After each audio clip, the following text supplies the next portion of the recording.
Listo, muchísimas gracias a las personas que se están incorporando. Todavía hay personitas que están ingresando.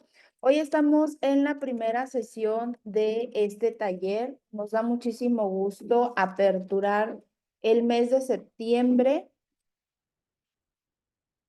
Hoy estamos iniciando la primera semana, prácticamente es el 1 de septiembre, hoy es nuestro primer taller de este mes. Recuerden que ahí en la página ustedes van a encontrar lo que es el enlace y el calendario de los próximos talleres que están por iniciar. Todavía tienen muy buen tiempo de inscribirse a todo este mes de talleres y también de diplomados para las personas que vayan a seguir con nosotros. Y bienvenidos. Pues bueno, vamos a iniciar. Yo soy Cecilia León, soy la coordinadora académica de los cursos aquí en ICADI. Me da muchísimo gusto estarlos acompañando en cada sesión. En nuestras redes sociales ustedes nos pueden encontrar como ICADI. Es muy importante que nos sigan y sobre todo que nos compartan a través de sus redes sociales, en historias o también en las publicaciones, nos etiqueten, ya sea en Facebook o ya sea en Instagram, también que vayan y nos sigan, porque esto nos ayuda muchísimo a poder llegar a más personas. Ok, creo que hay un poco de ruido, pero espero que esto no esté interrumpiendo. No se escuche tanto, pero bueno, vamos a continuar. Para las personas que se encuentran dentro de los grupos de WhatsApp, les recordamos y les comunicamos que solamente por ese medio, a través de los grupos, les vamos a hacer llegar lo que son los enlaces para poder entrar a las sesiones, tanto en vivo como en retransmisión. Nos vamos a estar conectando durante estos 3 días, lunes, martes y miércoles a las 11 de la mañana, hora Ciudad de México. Y va a haber una retransmisión que se va a llevar a cabo a las 7 de la noche, hora Ciudad de México también. El enlace de la retransmisión se va a compartir en el transcurso de la tarde ahí en el grupo. La retransmisión se hace a través de YouTube, se publica como estreno, así que traten de conectarse a la hora establecida para que ustedes puedan ver la clase o la sesión, ya que el video no queda de manera permanente.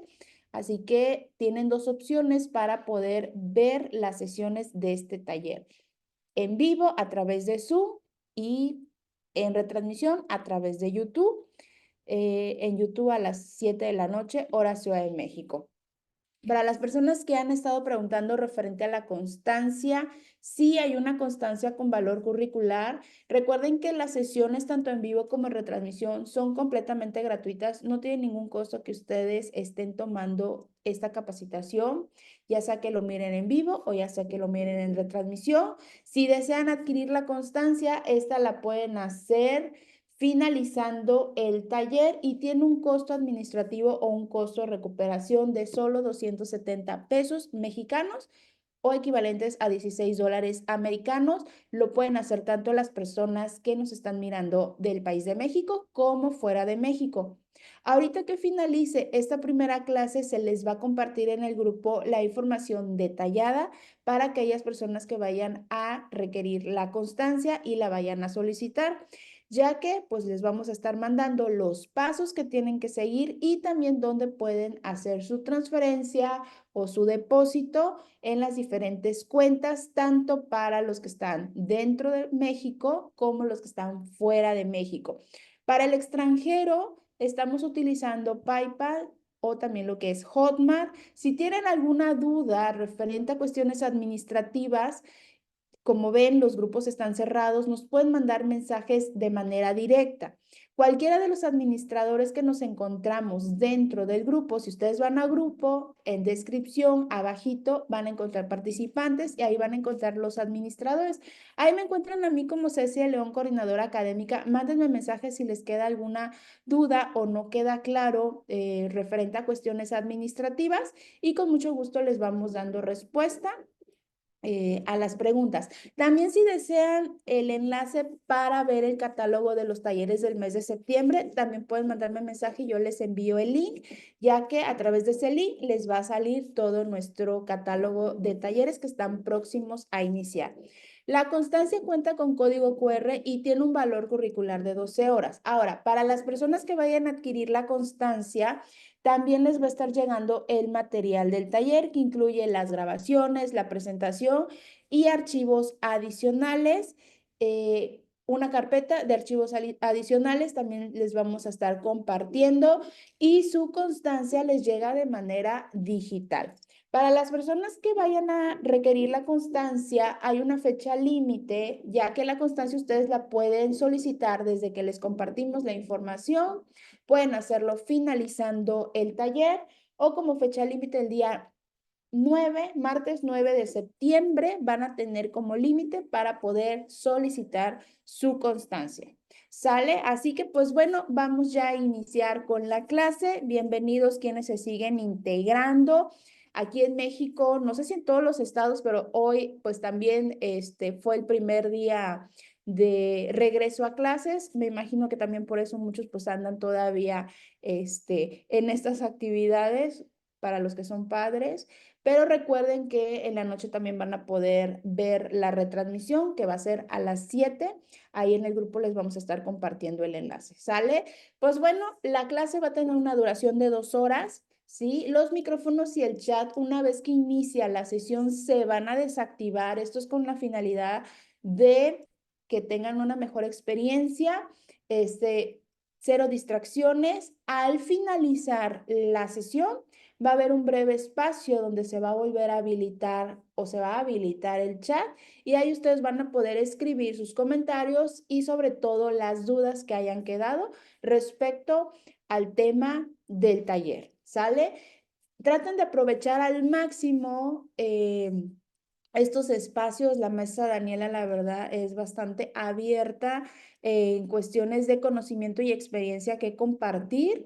Así que recuerden que son 3 sesiones. Si muchas de sus preguntas no son respondidas, es porque más adelante, dentro de las clases, pues se van a ir respondiendo. También les va a compartir sus datos para aquellas personas que soliciten ya una asesoría más personalizada. Ella ahí les va a comentar pues las actividades también que realiza, aparte de las de aquí de ICADE, de compartirnos en talleres, para las personas que pues bueno, requieren una atención ya más personalizada. La maestra Daniela Ramos, ya ustedes la conocen. Para los que ya son de ICADI, para los que son nuevos, bienvenidos. Traten de estar aquí con nosotros. La verdad no se van a arrepentir en ninguno de nuestros talleres. Todas las colaboradoras, la verdad, son maravillosas, y sobre todo les encanta compartir, como les dije, tanto conocimiento y experiencia. La maestra Daniela Ramos es psicóloga, psicoterapeuta y maestra en psicopedagogía, con una sólida trayectoria dedicada al acompañamiento terapéutico y a la formación profesional en el área de la salud mental. Cuenta con una maestría en psicopedagogía por la Universidad Internacional de La Rioja, España, y una amplia formación complementaria a través de diversos diplomados y certificaciones, que a continuación vamos a mencionar algunos de ellos, que han diplomado en neuropsicología infantil, neuropsicología en la educación, psicoterapia infarto juvenil, trastorno del espectro autista, abuso sexual infantil, intervención en crisis y primeros auxilios psicológicos, atención e innovación psicoeducativa, hipnosis terapéutica, actualización sociocomunitaria. También tiene 2 certificaciones en PNL y en hipnoterapia. Y también cuenta con diversos cursos en psicología infantil, terapia familiar, estrategias para un psicodiagnóstico infantil efectivo, actividades y juegos para fortalecer el lenguaje, psicoterapia integral de pareja, aplicación de pruebas y detección del abuso sexual infantil, fundamentos en terapia cognitivo-conductual, neurociencias para el desarrollo humano, PNL infantil, diagnóstico neurológico temprano en niños, temas de liderazgo, farmacocinética y farmacodinámica y neuropsicología. Su experiencia laboral también lleva una trayectoria ya trabajando tanto en DIF, en la SEP, Centros de Rehabilitación de Adicciones, también como docente, y actualmente ella se encuentra de manera particular dando consultas en terapia infantil, también en adolescentes, adultos, familia y de pareja. También da terapias en línea, mentoría, asesorías en casos para psicólogos, y obviamente docente aquí en ICADI, brindando talleres y diplomados y también se encuentra de manera independiente. Voy a dejar de compartir. Listo, bienvenidos, veo caritas nuevas, muchísimas gracias por estar con nosotros.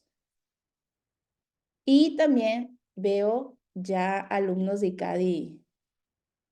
Ah, ya le di el coanfitrión más. Ya veo alumnos de ICADI que, pues bueno, están cada semana con nosotros. Bienvenidos y ya estamos listos. Hola, hola, buenos días. Pues un gusto, la verdad, estar con todos ustedes. Ahorita estaba leyendo aquí en sus comentarios de dónde nos ven y me da mucho gusto ver que hay muchas personas de primera vez.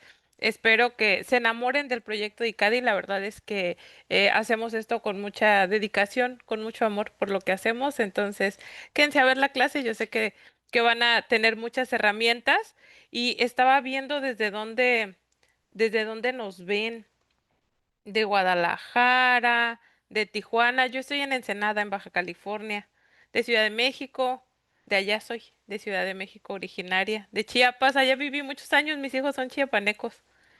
También vi por aquí de Quintana Roo. Hace algunos años viví en Holbox, en la isla. Y me da un gusto enorme ver a todos. Espero que, les digo, se enamoren de este proyecto. Las caritas conocidas también un gusto. Ya los identifico, tanto por los nombres como por las caritas. De Guatemala, de Venezuela. Bueno, pues voy a iniciar porque la verdad es que hay muchísima información. Muchas gracias a los que prenden su cámara. Siempre les digo porque si no, siento que estoy hablando solita y no me gusta. Entonces así ya los estoy viendo y ya. Si voy muy rápido, porque siempre tengo mucha información, entonces si voy muy rápido, ahí me hacen señas de que le baje poquito y entonces ya sabré que tengo que bajar mi intensidad a la hora de explicarles, ¿va? Entonces, bueno, pues voy a iniciar a compartir este taller es de aplicación de pruebas tanto proyectivas como psicométricas para la evaluación clínica infantil.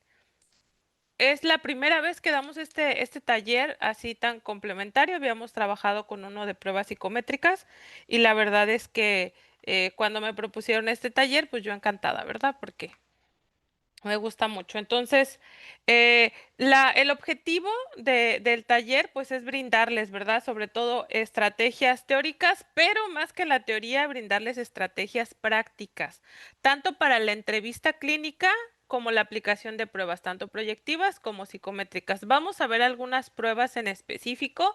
Es un poco complejo como entrar en todos los detalles de los protocolos, pero igual para quienes adquieran el paquete les comento de una vez que todas las pruebas que mencione durante las sesiones se les van a hacer llegar con manual, con plantillas, es decir, lista la prueba para que ustedes las puedan implementar, ¿va?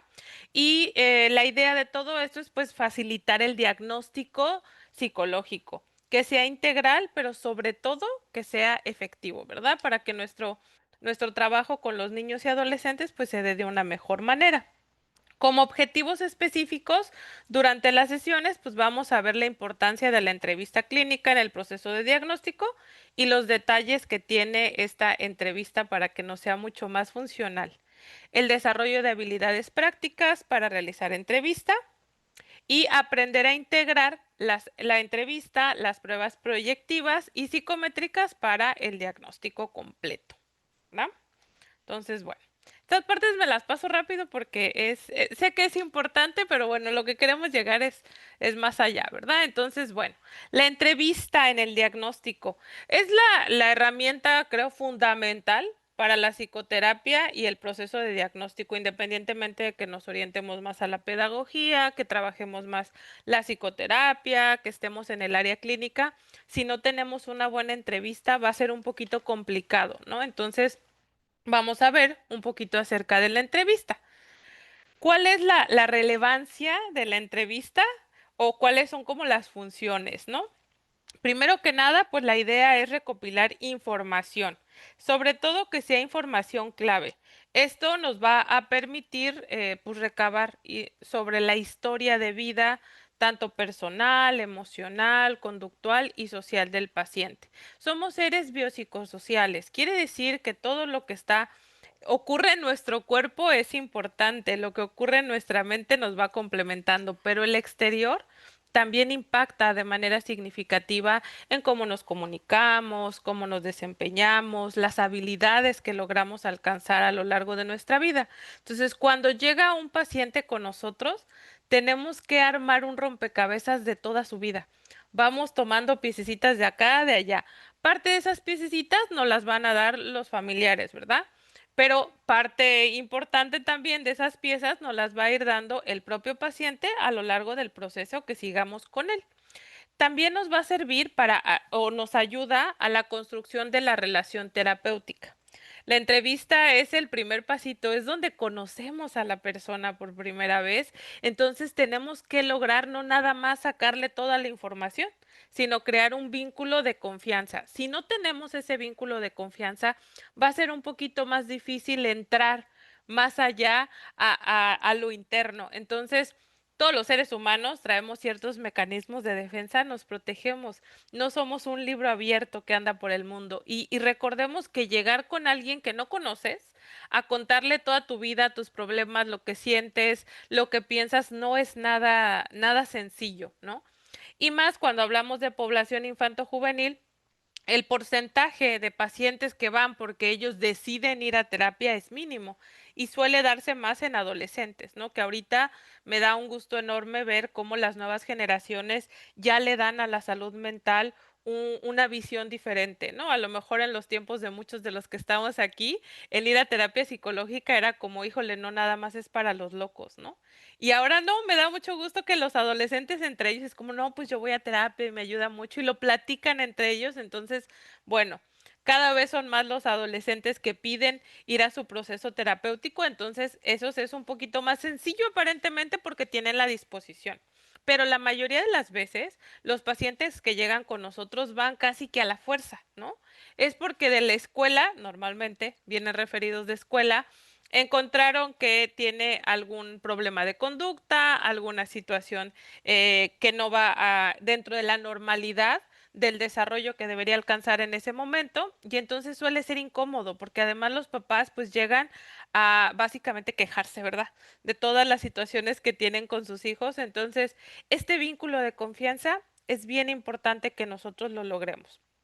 También se va a enfocar en la identificación de problemas, pero también los objetivos terapéuticos. Vamos a ir delimitando las áreas de conflicto o de dificultad que trae el paciente y cuáles son las metas en lo que nosotros nos vamos a centrar para trabajar. Estas metas ahorita iremos viendo que se van a seccionar también, ¿verdad? Es una guía también, es una orientación del proceso diagnóstico. Nos va a dar como la base inicial para ir seleccionando qué pruebas vamos a aplicar, qué herramientas diagnósticas vamos a utilizar y las que vamos a ver a lo largo de este taller creo que son bastante versátiles en ese sentido que podemos implementar independientemente del caso en específico que estemos viendo. Habrá algunas más especializadas dependiendo, ¿no? Si trae sintomatología de depresión, bueno, pues a lo mejor nos vamos más a esos procesos, ¿no? Algún test, alguna prueba más orientada a depresión, pero los que vamos a ver son como de manera general que nos ayudan a ampliar el panorama y decir, bueno, ¿hacia dónde me tengo que dirigir en este momento? Y sobre todo nos ayuda a evaluar, ¿no? Podemos observar signos no verbales, el tono emocional, los patrones de pensamiento que van complementando la información verbal, ¿verdad? Porque una cosa es lo que nos dicen con las palabras y otra cosa es lo que nos dicen con el cuerpo. Entonces, a través de la entrevista, pues es lo que podemos ir obteniendo, ¿va? Entonces, bueno. Dentro de la entrevista tenemos, digamos, tres diferentes procesos de entrevista. Al final del día, cada quien a lo largo de sus procesos y de su trayectoria se va como acomodando un poquito más. Entonces, hay entrevista estructurada, semiestructurada y entrevista libre. Quienes son como más cuadrados a lo mejor, se van a identificar más con la entrevista estructurada, ¿verdad? Las preguntas son específicas y están diseñadas para obtener información más concreta. Es ideal para investigaciones y evaluaciones formales. Normalmente, quien está en el área clínica, sobre todo, a lo mejor si trabajo en un centro de salud, si trabajo en un DIF, si trabajo en alguna institución, pues necesito ir como directo al grano, ¿verdad? Porque de aquí a que vuelva a ver al paciente o tengo muchos, entonces la entrevista estructurada brinda muchas herramientas para estas áreas. Está también la entrevista semiestructurada que va combinando preguntas fijas, pero también tiene flexibilidad. Esto nos ayuda a explorar como áreas adicionales según las respuestas del paciente. Entonces, como que tienes tu estructura fija, pero te vas orientando y vas dando esa libertad. Esto nos va a facilitar la obtención de información estándar de lo que necesito a lo mejor en una anamnesis, pero no limita la espontaneidad del paciente. Entonces, esto a veces es como mucho más útil a la hora de generar el reporte. Y está la entrevista libre, ¿no? Que se centra más en el flujo natural de la conversación, dejando que el paciente hable de sus preocupaciones, muy al estilo del psicoanálisis, ¿verdad? Como con esa libertad para el paciente de que se explaye. Entonces, permite explorar áreas inesperadas y comprender mejor el mundo subjetivo del paciente. Cada quien se irá adaptando, sin embargo, creo que la entrevista semiestructurada es como de las mejores opciones, sobre todo cuando trabajamos en el área infantojuvenil. A lo mejor cuando trabajamos con adultos, pues la entrevista libre nos puede llegar a funcionar si no es en un ambiente clínico específicamente, ¿no? Y dependiendo de las corrientes también que cada quien maneje a la hora de la psicoterapia. Pero la entrevista semiestructurada nos permite obtener esa información que yo necesito porque tengo bases que cubrir, ¿no? Acerca de la educación, del nacimiento, esto, el otro, pero también no hace que el paciente se sienta como en interrogatorio. Porque piénsenlo ustedes cuando van al médico y te empieza a hacer un montón de preguntas de repente, si es como, te pregunta algo sencillo, no sé, ¿qué desayunaste ayer? Y te bloqueas, es como, no sé, porque te ve y escribe, te ve y escribe, entonces eso pone nervioso. Entonces también la idea, recordemos que es generar este vínculo con el paciente, pero bueno, al final del día cada quien, ¿no? ¿Qué aspectos éticos son importantes tener en cuenta en la entrevista clínica? Sobre todo la confidencialidad, ¿verdad? Parte importante, el que nosotros aprendamos a respetar esta confidencialidad del paciente.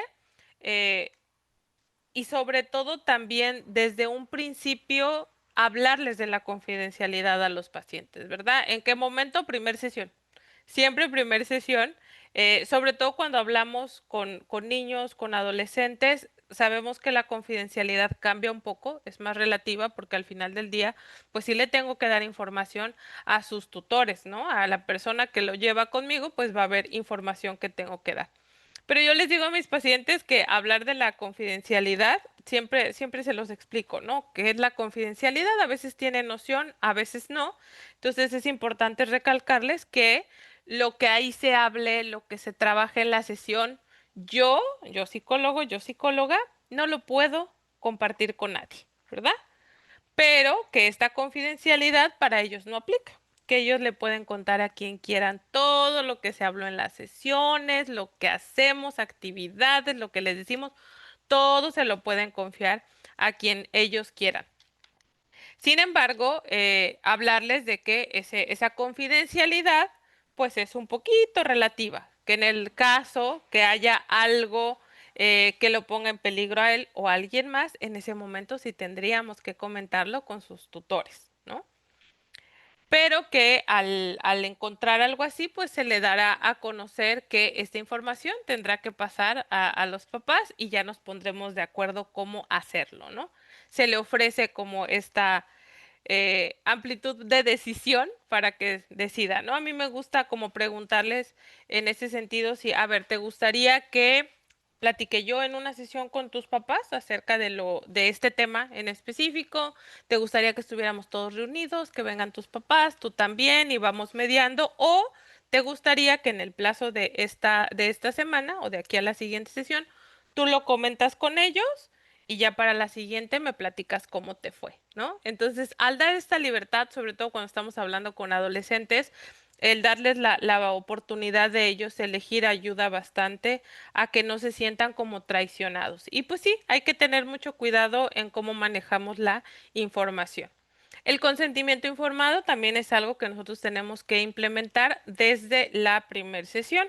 Ahorita vamos a ver un poquito los detalles que debe llevar y la imparcialidad, importantísimo, ¿no? Al final del día sé que somos seres humanos, todos, de manera natural solemos emitir juicios, ¿no? En ciertas ocasiones, pero poniéndonos el traje de psicólogo o psicóloga es importante aprender a ser imparciales, no dejarnos llevar, sobre todo por lo primero que encontramos en la entrevista, porque ahí al final del día va a haber información que más adelante nos vamos a dar cuenta que discrepa un poco de la realidad, ¿no? Lo que nos dijeron al principio tal vez no es lo que vamos encontrando después. Entonces también tenemos que aprender a ser muy imparciales, ¿va? Entonces, bueno, ¿cuáles son las habilidades clave que nosotros tenemos que desarrollar para una entrevista efectiva? Primero que nada, la escucha, ¿verdad?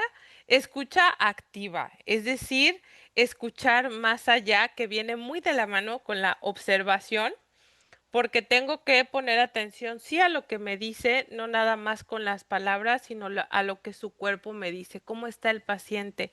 ¿Está muy nervioso? ¿Se ve temeroso? ¿Se ve molesto? ¿Cómo se ve? Cuando nos toca la entrevista con los papás y con el niño, también observar cómo es la dinámica.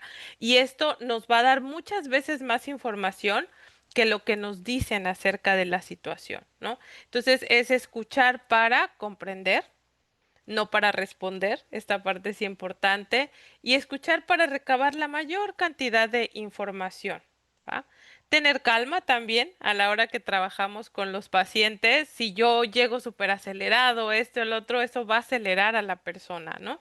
Las neuronitas espejo se activan por ahí, entonces también es aprender a tener un poco de calma a la hora de estar con el paciente independientemente de la situación, porque la verdad es que de repente, pues si nos tocan casos complicados, ¿verdad? Entonces de repente hay información que llega a tocar fibras sensibles, que te llega a mover, que incluso te lleva a generar algo de molestia, entonces el aprender a mantener la calma siempre va a ser importante.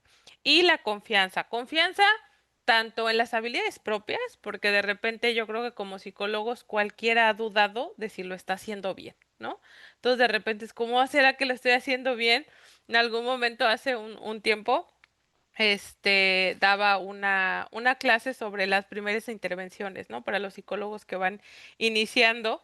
Y había algunos psicólogos que llevaban algún tiempo ya laborando y la pregunta más recurrente era esa, ¿no? Es que no sé si lo estoy haciendo bien, no sé si tengo las habilidades, no sé si sabré manejar este caso. Igual me toca ahorita, tengo un grupo de mentoría y asesoría, ya vamos por el cuarto, ya llevamos el cuatro. Y lo mismo, ¿no? Es de repente el poder encontrar como ese espacio para hablar de ciertas situaciones, para comentar, para obtener más herramientas, que al final del día sé que les interesa esa parte del aprendizaje porque están aquí, ¿verdad? Están tratando de obtener más herramientas. Entonces, pero también es importante que confíen en ustedes, que confíen en esa capacidad, en esa intuición. Sé que de repente en la carrera sale uno y dices, chin, como que no me prepararon tan bien, ¿verdad? Llego con el paciente y me encuentro cosas que nadie me dijo que iban a pasar, pero ustedes confíen, ¿no? Y también el lograr generar la confianza con el paciente, que se sienta cómodo, que se sienta a gusto, que se sienta escuchado, que se sienta en un espacio seguro. Entonces, estas creo que son las claves principales para poder tener una entrevista que realmente nos sea de mucha utilidad. Hay algunos errores, ¿verdad? Comunes en la entrevista. Uno, llegar a la entrevista sin haber revisado como información previa del paciente. Aquí hablaremos de que la entrevista inicial pues debe de ser con los padres sin la presencia del menor, ¿verdad? Eso es importante porque si no, luego se convierte como en ese momento acusatorio acerca del niño, del adolescente, que es incómodo. A nadie nos gusta que estén hablando mal de nosotros enfrente de nosotros. Y en este caso, pues la verdad es que los papás llegan con nosotros buscando respuestas, llegan buscando apoyo y para poder resolver, pues nos tienen que mencionar cuál es el conflicto, cuál es el problema, cuál es la situación. Entonces, el revisar esta historia clínica, revisar la información que tengo, siempre va a ser útil a la hora que nosotros ya tenemos la entrevista con el menor, ¿no? Y sobre todo ir enfocándonos en tener objetivos claros. Entonces, esto es importante. Error también, interrumpir al paciente constantemente. Sé que de repente, pues, obviamente dentro de las sesiones tenemos tiempos como medidos, ¿no? Pues ya sea cada quien asigna el tiempo que considere para sus sesiones, 45, normalmente oscilan entre los 45 y 60 minutos, ¿no? Sé que tenemos el tiempo contado muchas veces, pero es importante la escucha, ¿no? Activamente permitir que complete sus ideas sin estar interviniendo, porque si no se siente como incómodo, ¿no? Tomar notas, pues sí, ¿no? O sea, sé que es importante al final del día, sobre todo en las primeras sesiones que estamos recabando mucha información, pero pues hay que ser cuidadosos, ¿no? Con la manera en que tomamos estas notas. También es importante el hacer el contacto visual, empatizar con el paciente, mostrar que le estamos poniendo atención. Realizar preguntas poco claras o inadecuadas, pues también, ¿verdad? Tenemos que ser ordenar nuestras preguntas de una forma simple y directa. También tener en cuenta, pues, el grado educativo del paciente que estamos atendiendo, de los cuidadores.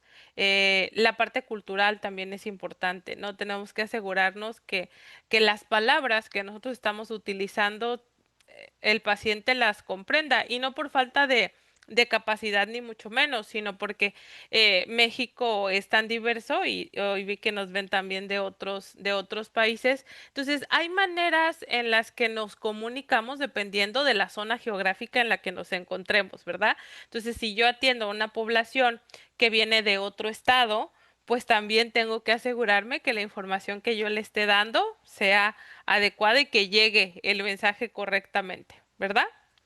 Y centrarse demasiado en los síntomas y no en la persona. No somos un síntoma, o sea, de repente sé que pues parte del trabajo, ¿verdad? A la hora de hacer un diagnóstico es un poco etiquetar, pero al final de cuentas los síntomas no hacen a la persona. La persona es mucho más allá que sus síntomas depresivos, ¿no? Es un ser humano también que tiene otras habilidades, que tiene otros intereses. Entonces, cuando nos centramos únicamente en la sintomatología, creo que sí perdemos un poco la oportunidad de conocer más a fondo a ese ser humano. Entonces, también es importante pues no centrarnos nada más en la sintomatología. Otros errores, no observar el lenguaje no verbal, que lo decíamos, ¿no? Parte de las habilidades importantes, hablar demasiado o dar consejos prematuros. Esta parte es importante. Yo sé que los papás llegan pidiéndonos un diagnóstico en la primera sesión, es como, te voy a platicar el problema y entonces tú ya me dices qué es para yo decirle a la maestra, ¿no? Entonces hay un proceso, entonces hay que tener mucho cuidado en esas primeras sesiones, pues no podemos dar como consejos de esta manera prematura, que al final del día, pues los psicólogos no somos consejeros, ¿verdad? Nuestro trabajo es diferente, pero pues quien acude con nosotros de repente sí tienen esa idea, ¿no? Como que voy a llegar, me va a decir qué hacer y con eso se resuelve el problema. Y al final de cuentas, pues sí buscamos dar orientación, dar herramientas, dar estrategias, pero tenemos que ser muy cuidadosos en tener las bases sólidas para las recomendaciones que voy a dar, para las estrategias que realmente vayan hacia donde queremos, ¿verdad? El mostrar desinterés o falta de atención también es uno de los errores, ¿no? El ver el teléfono es algo que no hago en las sesiones, pero sí me ha tocado que de repente algunos pacientes se quejan de esa cuestión, ¿no? Como es que veía mucho el teléfono, o se distraía, o se salía, o cuestiones así. Sí me ha pasado de repente que a veces bostezo, ¿no? Incluso en los talleres y de repente digo, ay, creo que es mucho cansancio, pero siempre cuando me llega a pasar con los pacientes, sí les hago como la observación de te estoy poniendo atención, este bostezo es involuntario, tal vez es cansancio, pero me interesa lo que me estás diciendo, ¿no? O sea, porque si estamos hablando con alguien y está bostezando, la idea normal que llega es lo estoy aburriendo, tiene sueño, está cansado, no está poniendo atención, entonces, bueno, ¿no? Es importante mostrar interés al paciente. Y error común, no establecer límites claros. Por eso el consentimiento informado, por eso la confidencialidad, la cuestión de tarifas, políticas de cancelación, todo debe estar desde el principio bien establecido. Y pues al final del día, para eso primero tengo que conocer yo los límites, tenerlos muy claros para poderlos transmitir. Ahí está.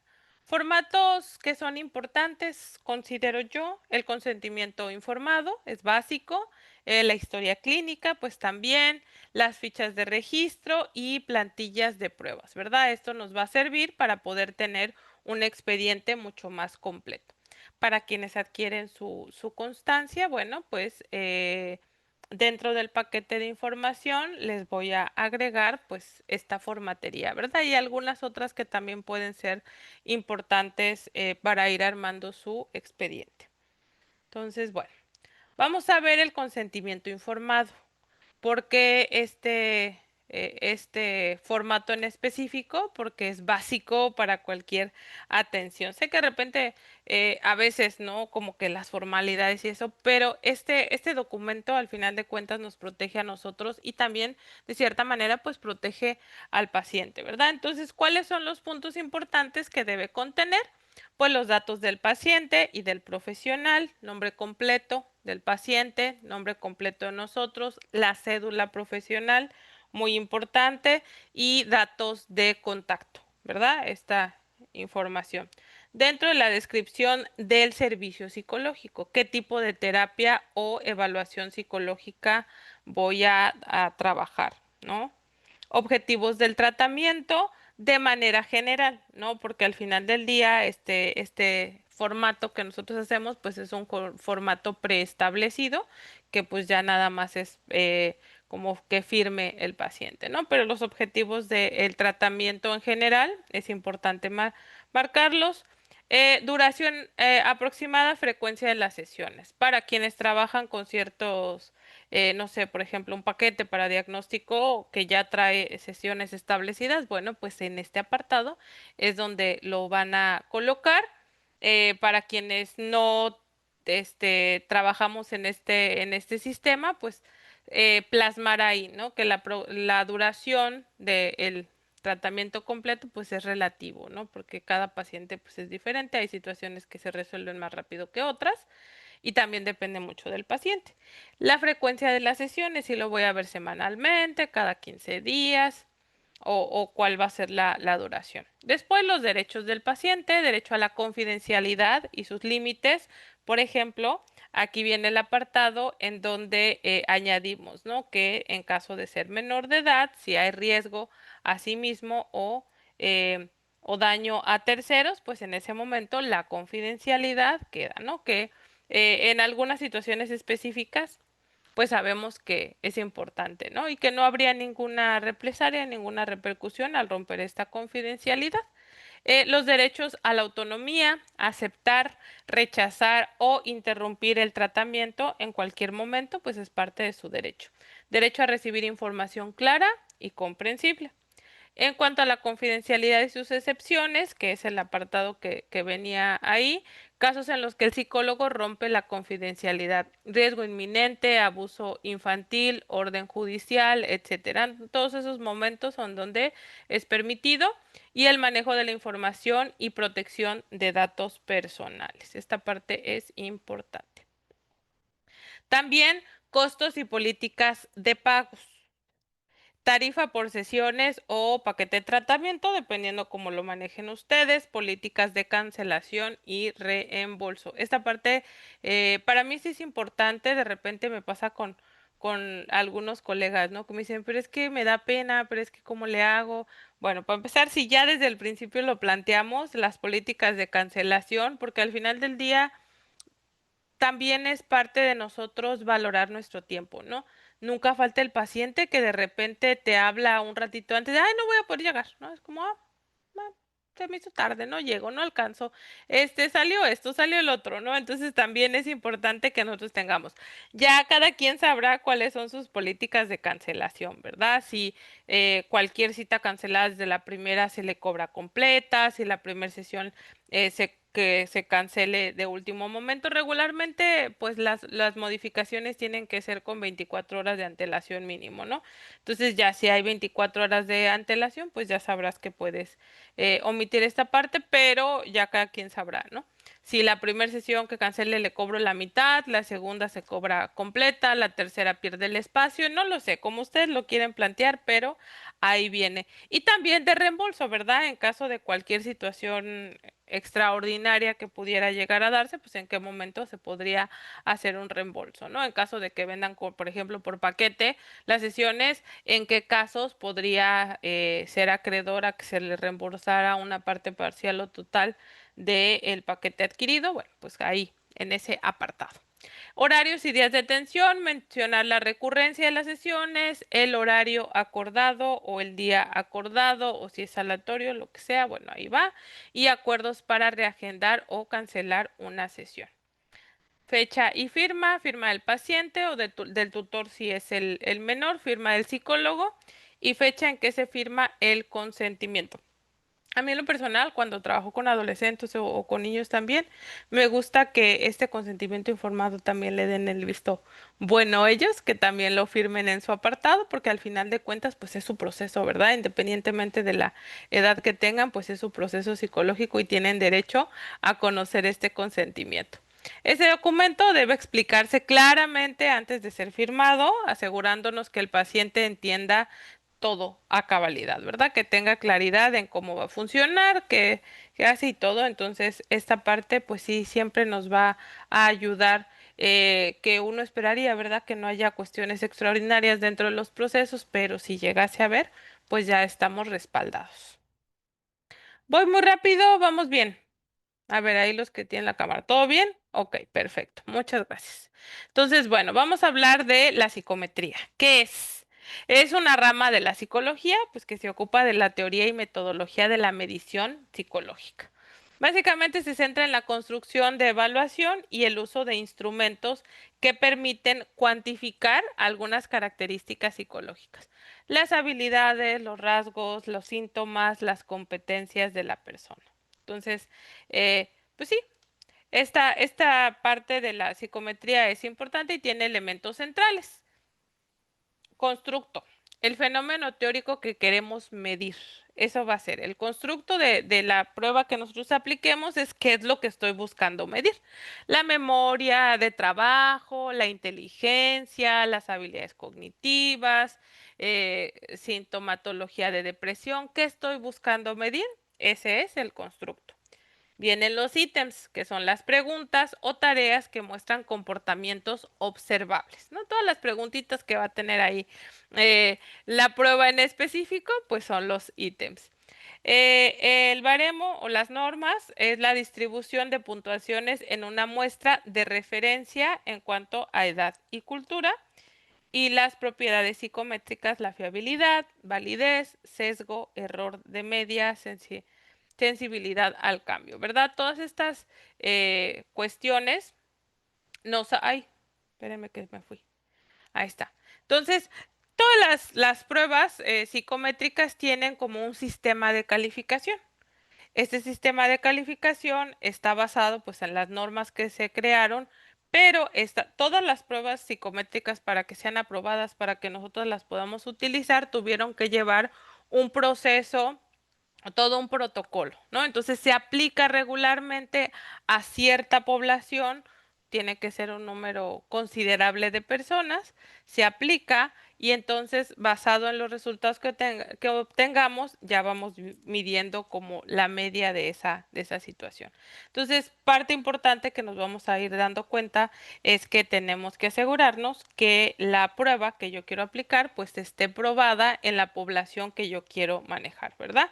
Si yo estoy trabajando con niños de 6 años, pues tengo que ver que la prueba que yo quiero aplicar corresponda para ese grado de edad, que realmente sea. Y también importante tomar en cuenta que de pronto, aunque sé que es un poco difícil, que coincida como con la cultura, como con esta parte, ¿no? Porque a lo mejor no es lo mismo trabajar y las pruebas que van a aplicar allá, no sé, en Europa o en Canadá, que su población es distinta por X o Y situación, ¿no? Tanto por la parte cultural, la parte de desarrollo, la parte física, son muchas cuestiones. Entonces, sí me tengo que asegurar que la prueba psicométrica que yo voy a aplicar, pues vaya dirigida a la población que yo quiera atender. Es importante saber que tiene fiabilidad y validez, ¿no? Entonces, es confiable, es válida, tiene esto, pero también tiene sesgos y tiene error, ¿no? Entonces no es como una sentencia directa el aplicar una prueba psicométrica en específico acerca de un aspecto, por ejemplo, memoria de trabajo, mido memoria de trabajo, ahí apliqué una prueba, salió con esta cantidad de este ítem en este rango, entonces ya, tiene eso, ¿no? O sea, siempre es importante complementarlas con otras pruebas. Por eso normalmente se aplican baterías completas de pruebas para ir midiendo todo desde diferentes perspectivas, estos parámetros.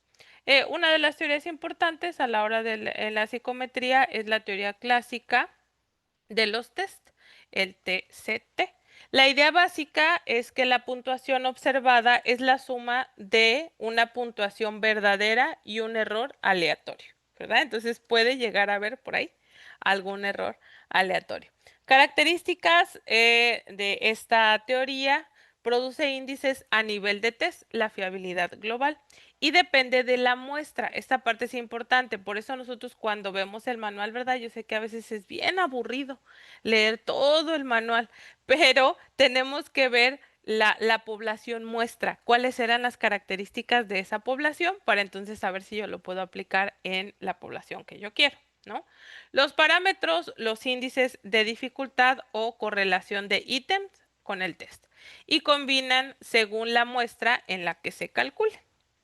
Ventajas de las pruebas psicométricas es que la simplicidad, muchas veces la simplicidad en la aplicación, ¿verdad? Porque hay algunas que a la hora de la corrección de todo esto y variar y esto y el otro, decía una compañera de la carrera, cuando le preguntaban por qué había entrado a la carrera, ella decía que porque ella estaba buscando una carrera en donde no hubiera matemáticas para absolutamente nada, porque no le gustaban, ¿no?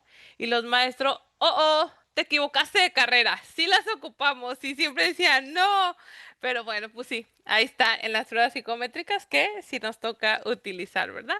Entonces, de cierta manera tienen simplicidad, tiene requisitos de muestra y cálculos accesibles, en teoría, algunas son un poco más complejas que otras, es útil para pruebas clínicas convencionales. ¿Cuáles son las limitaciones? Bueno, depende de la muestra, menos información sobre cada ítem y sobre precisión en distintos niveles del rasgo, ¿verdad? Por eso, pues al final de cuentas se van complementando las pruebas psicométricas unas con otras para obtener esa profundidad en los niveles de rasgos específicos. Por eso vamos de lo más general a lo particular, ¿verdad? De primera instancia, pues aplicamos pruebas psicométricas más generales y dependiendo de lo que encontremos, pues ya nos vamos yendo por esa línea. No sé, si me salen rasgos depresivos, pues ya tendré yo que ir indagando más acerca de estas sintomatología para corroborar si realmente es depresión o podría ser alguna otra situación, algún otro trastorno o algo circunstancial, ¿no? Porque de repente sí nos puede dar todos los rasgos a lo mejor de depresión, pero a ver, si su mascota se murió hace 2 días, pues obviamente va a tener esa sintomatología por el proceso que está pasando. Entonces también tenemos que ser más abiertos, de ahí que la entrevista clínica tenga una crucial importancia a la hora de la aplicación de las pruebas. Yo tengo que conocer el panorama de la persona, su vida, situaciones que ha vivido para poder entender y entonces dirigirme, ¿verdad? Si solamente me guío por las pruebas psicométricas, llega una persona como robotcito, califica toda y vámonos, pues nos va a dar rasgos que quizá no coincidan no sean realmente un trastorno, pero que coincidan en ese momento con la sintomatología. Entonces, bueno, importante, déjenme hacer sus caritas para acá. Ahí está. Importancia de la objetividad en la evaluación psicológica. Eh, Objetividad significa básicamente dos cosas: las condiciones de administración y criterios de calificación estandarizados que ayudan a minimizar la variabilidad no deseada. Esa variabilidad no deseada, pues es el error, ¿verdad? Entonces, las condiciones de administración nos ayudan muchísimo. Tenemos que ser cuidadosos bajo qué condiciones estoy aplicando las pruebas que yo quiero hacer, ¿verdad? Ahorita vamos a ver un poquito más a profundidad de eso. Y los criterios de calificación, tengo que manejarlos. El uso de instrumentos que permiten interpretación replicable y comparable entre evaluadores y momentos. Muchas veces en algunas situaciones pues se da, ¿verdad? Cuando la atención es multidisciplinaria, pues se da que hay como esa reaplicación de test por parte de algún otro colega, y entonces en ese momento pues nos permite, ¿no? Como que esa interpretación sea replicable y esto nos da mucha más fiabilidad. Pero también en momentos, es decir, si yo al inicio de las sesiones aplico esta batería y después reaplico alguna prueba, para ir corroborando. Ojo, aquí es importante saber que el hecho de que al inicio de tus sesiones te dé ciertos rasgos o te arroje ciertos niveles y más adelante te arroje otros, no forzosamente quiere decir que no aplicaste bien la prueba. Muchas veces quiere decir que las condiciones de vida del paciente están cambiando. Por ende, su manera a lo mejor de ver las cosas va a cambiar. En algunas pruebas dependerá que estoy midiendo, ¿verdad? Porque hay algunas pruebas como la de inteligencia, por ejemplo, que en teoría tendría que ser replicable a lo largo del tiempo, porque es el rango. En otras pruebas, como a lo mejor la de niveles de desarrollo que vamos a ver el día miércoles, este, nos daremos cuenta que puede haber variaciones. ¿Por qué? Porque si en teoría yo estoy trabajando con el paciente, se están dando recomendaciones a sus cuidadores, se está trabajando adecuadamente el proceso, pues tiene que haber mejoría. Entonces la reaplicación nos sirve para ver o como para medir un poco más la evolución del paciente. Es decir, si vamos por buen camino o si nos regresamos poquito y recalculamos. Entonces, estas son las condiciones importantes de la objetividad en las pruebas psicométricas. ¿Va? Medidas concretas para lograr objetividad. Cumplir el manual de aplicación, ¿no? Calibrar entrevistadores, registrar las condiciones, hora, ruido, motivación del niño, el ambiente, todo lo externo que pueda estar alterando la situación, pero también todo lo interno del propio paciente. Es importante tener un registro de estas situaciones. Usar procedimientos ciegos cuando proceda, en algunas ocasiones, ¿verdad? No siempre procede. Reportar observaciones y límites de confianza. Apegarse a las normas profesionales de cada prueba y del código ético. Cada prueba pues tiene su propio manual, entonces me tengo que apegar, ¿no? En este caso vamos a ver el día de hoy pruebas tanto psicométricas como proyectivas, entonces me tengo que apegar. Yo no puedo, por ejemplo, si yo aplico un test bajo la lluvia, a lo mejor hablando de proyectivos, y el paciente no dibuja lluvia, dibuja una persona ahí, nada más paradita, yo no podría calificar esa prueba con el manual del Macover. ¿Por qué? Porque la consigna que se dio, las indicaciones que se dieron son para el test bajo la lluvia. Entonces, si yo califico bajo el Macover, podría haber alterado este proceso. Entonces, siempre es importante que la prueba que aplique pues se califique con el manual específico de esa prueba, ¿va? Y pues apegarnos al código ético. Esta parte es bien importante, porque de repente, cada vez que lo veo, de verdad que hasta coraje me da a veces. Yo sé que mis emociones son mías y las tengo que controlar, pero sí me molesta porque de repente veo muchos grupos de psicólogos en donde suben las pruebas, ¿no? Es como, a ver, apliqué esta y esta y esta prueba, quiero que me ayuden a calificarles. Es como, ¿Como por qué? Sobre todo en un ambiente tan público. O sea, imagínate tú ser un paciente que vas a que te evalúen y de repente te metes al Facebook y ves tus dibujos, ¿no? O ves tu prueba que te aplicaron en Facebook, calificada por un montón de personas que ni tienen el contexto, ni saben en qué momento fue, ni nada. Entonces, la verdad es que sí siento feo cada vez que veo eso. Entonces, sí tenemos que apegarnos mucho al código ético. En ciertos ambientes controlados, pues se puede manejar, ¿no? A mí me toca en los grupos de mentoría y asesoría de casos que tengo, siempre trabajamos, ¿no? De repente Hay pruebas que no se comparten, algunas sí se llegan a compartir, pero siempre cuidando pues los datos más sensibles del propio paciente. Pero al final de cuentas se está dando en un ambiente controlado, en un ambiente ético, que es para mejorar y para trabajar en función de los objetivos que el paciente tiene, ¿no? Es simplemente como esa orientación. Pero de manera abierta, de manera general, pues hay que ser como muy cuidadosos y cuidar siempre estos lineamientos. Entonces, bueno, checklist operativo rápido para, espérenme, déjenme mover esto para acá, para aplicar pruebas a niños y adolescentes, ¿verdad? Así como cositas que tenemos que tener en cuenta. Número uno, verificar el manual y licencias del instrumento, comprobar las actualizaciones de normas y vigencias. Muchas pruebas, conforme va pasando el tiempo, de repente se hace como un rechequeo, ¿no? Como que la investigación se vuelve a revisar para ver si aún es válida, si las generaciones ya cambiaron tanto que a lo mejor ya no me coincide con lo que estaba marcado, ¿no? Muchas de ellas, pues sí, se han tenido que ir actualizando porque al final del día la adolescencia a lo mejor llega un poco antes, el nivel de desarrollo en algunas áreas se da de maneras distintas, entonces siempre, pues verificar el manual, ¿verdad? Y la licencia que tenga ese instrumento. Confirmar que la muestra normativa comprenda la franja de edad y contexto cultural del evaluado. Parte de lo que les decía, ¿no? Tengo que ver que realmente sea adecuado para ese grupo de edad, que la cultura, por lo menos en la que se hizo ese, o para la que se hizo esa prueba, pues coincida con lo que yo estoy teniendo en el paciente. Revisar la fiabilidad de test y retest, ¿no? Es importante la reaplicación y evidencias de validez, perdón, el constructo y el criterio que tenga cada una de las pruebas.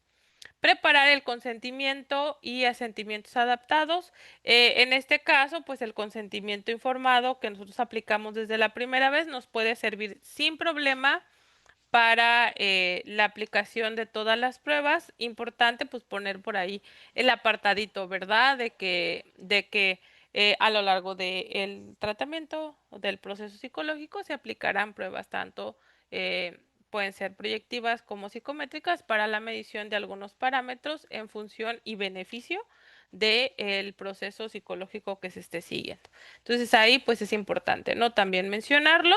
Registrar observaciones conductuales y nivel de cooperación, no solo la puntuación, ¿no? Es decir, si traía ánimo, si no traía ánimo, si estaba muy ansioso durante la aplicación, si se molestó, cómo se encontraba, ¿no? Durante todo este proceso de aplicación, pues siempre va a ser importante.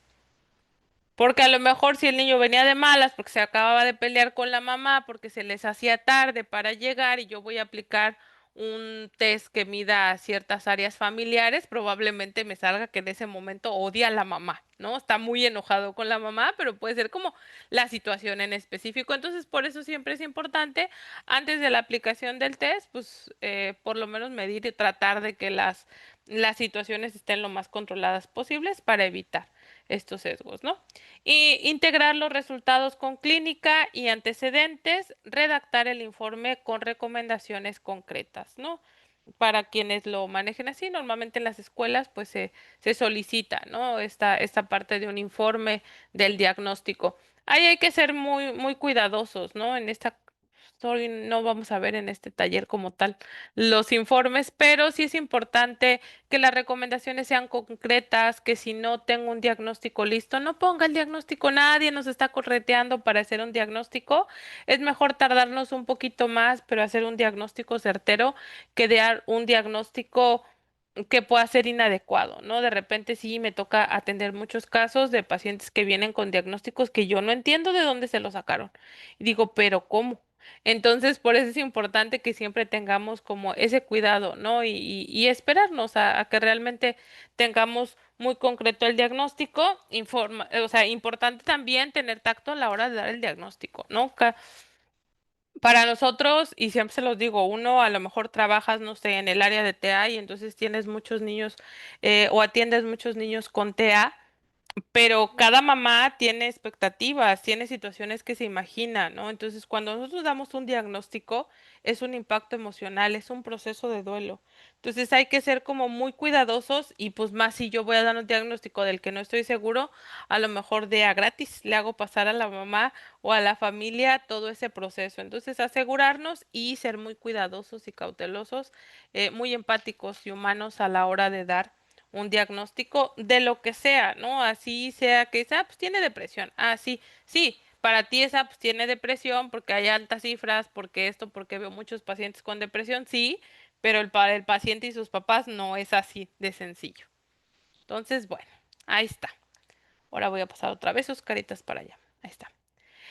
Importancia en la práctica clínica, la identificación de trastornos del neurodesarrollo, ¿no? Para eso nos sirven las pruebas psicométricas y proyectivas, para identificar pues todos los trastornos del desarrollo, para evaluación de ansiedad, depresión, problemas emocionales, detección temprana de riesgo suicida y conductas desadaptativas. Entonces realmente pues sí, no son de mucha utilidad. Déjenme ver cómo voy en tiempos, porque luego yo no sé. Ahí está. Entonces, bueno, tipos de pruebas psicométricas que nos vamos a encontrar tanto para infancia como adolescencia. A ver,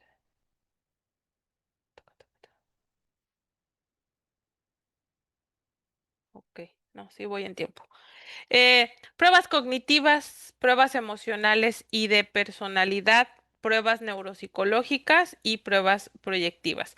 El uso actual de las pruebas proyectivas tiene como sus controversias, ¿verdad? Hay quienes están a favor, quienes están en contra, la verdad es muy relativo. En lo personal, yo, Daniela, a mí me gusta mucho utilizar las pruebas proyectivas porque creo que es una manera muy bonita de poder entrar al mundo inconsciente de una persona, ¿no?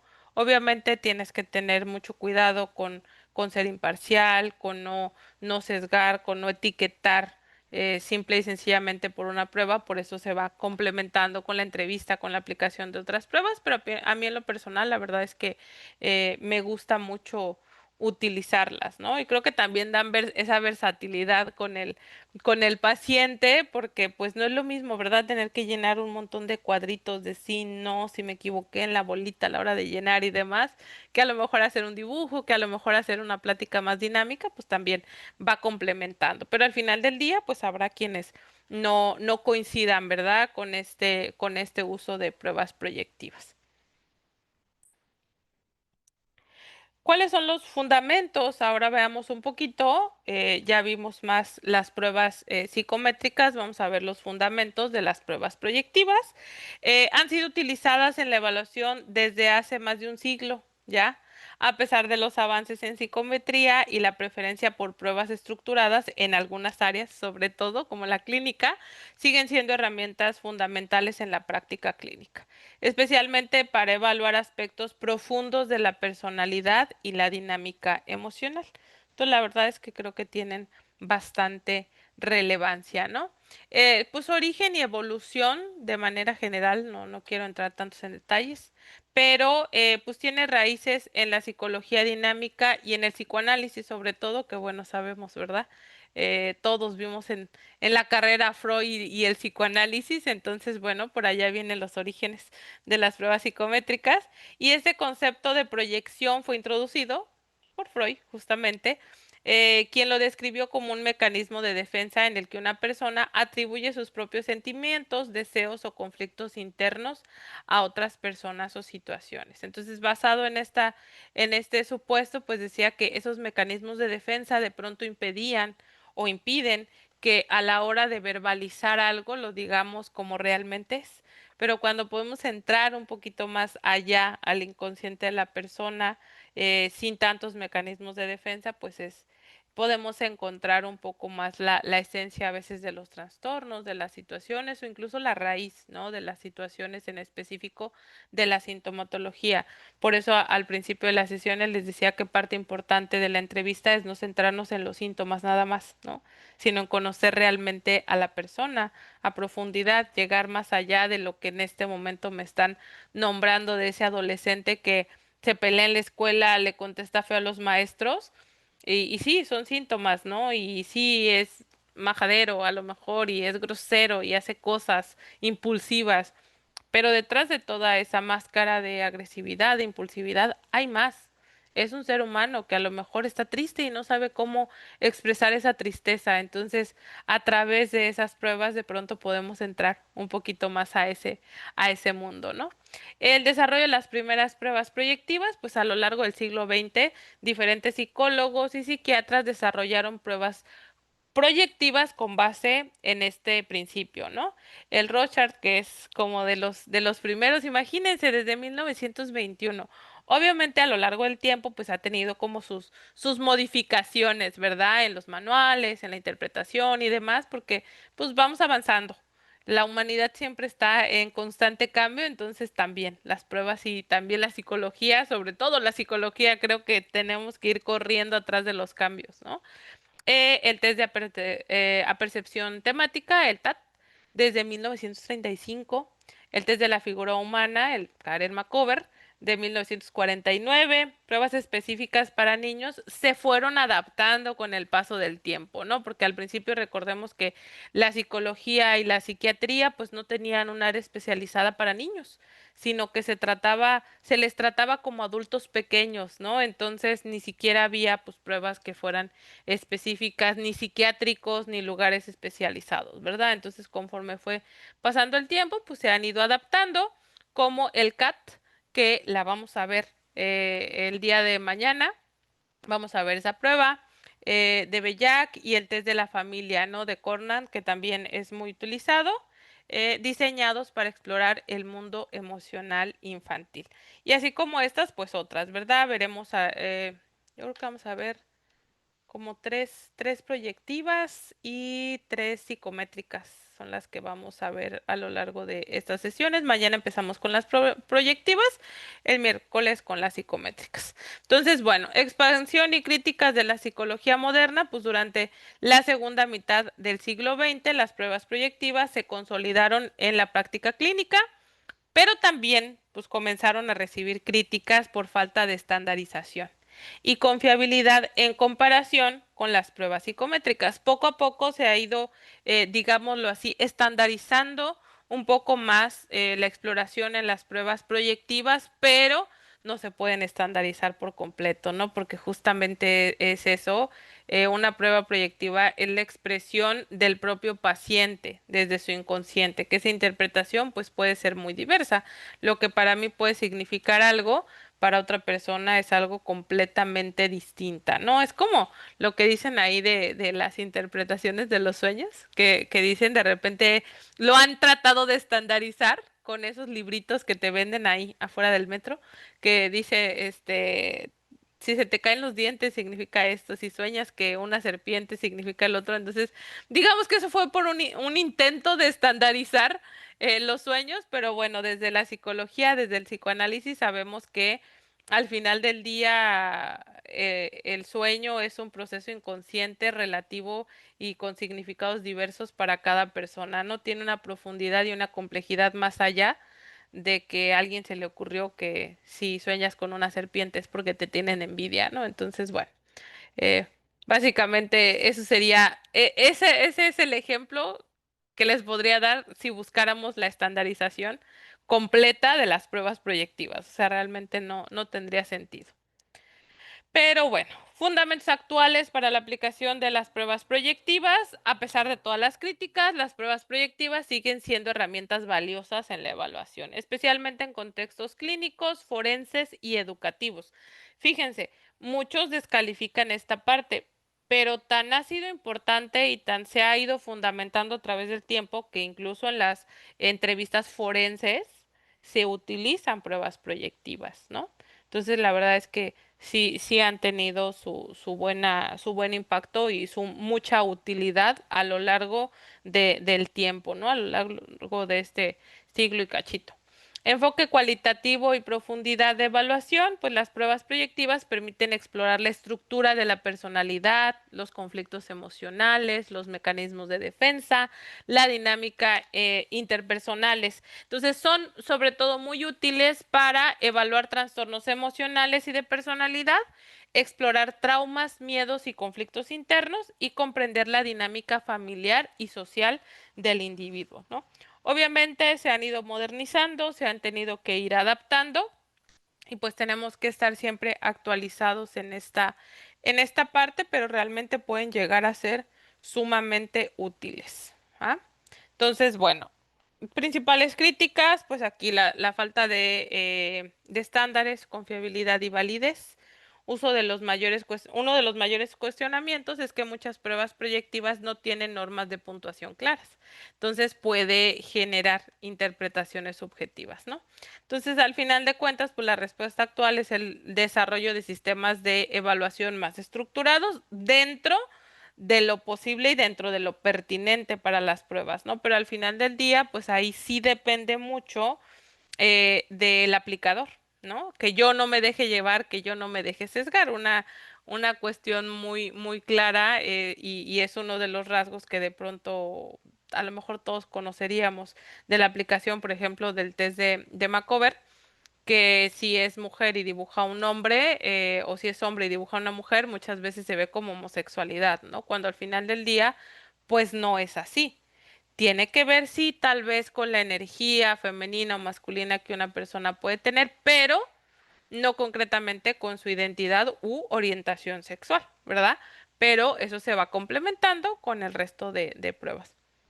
Que por cierto, aprovechando esta parte de identidad u orientación sexual, el día miércoles por la noche tengo una ponencia de este tema. Si les interesa, al rato les voy a dar mis redes sociales. Ahorita me acordé, salió ahí. Entonces, bueno, eh, también dentro de las críticas, pues el sesgo del evaluador, las interpretaciones pueden variar entre diferentes psicólogos, lo que afecta a la objetividad, justamente lo que les decía, limitaciones en la investigación empírica, ¿verdad? Muchas pruebas proyectivas no han sido validadas con estudios científicos rigurosos y la verdad es que sería muy complicado, ¿verdad? Como hacer toda una evaluación científica rigurosa de una prueba proyectiva. Entonces, pues se han realizado metaanálisis para evaluar la efectividad de estas pruebas en contextos clínicos específicos.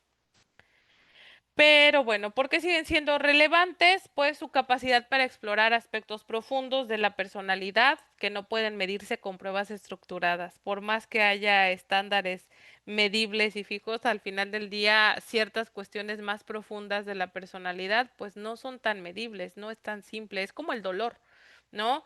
El dolor no es medible. Una persona puede decir, tengo 10 de dolor con la misma fractura que otra persona que dice tengo 6 de dolor. Entonces no hay algo que pueda medir específicamente en todos. Lo mismo pasa en cuestiones más profundas de la personalidad. Entonces, su utilidad en la evaluación infantil, donde el lenguaje verbal es limitado. Aquí, nosotros que trabajamos con niños o adolescentes, pues sabemos que muchas veces el verbalizar, el poner estructura, el explayarse en cuestiones de sus emociones y demás, a veces es difícil. Entonces, cuando a través de un dibujo el niño puede expresar esa parte, ese enojo, esa tristeza, pues la verdad es que es maravilloso, ¿no? Entrar al mundo del niño de esta manera. Su aplicación en contextos clínicos y forenses, donde permite identificar conductas y conflictos emocionales ocultos, ¿verdad?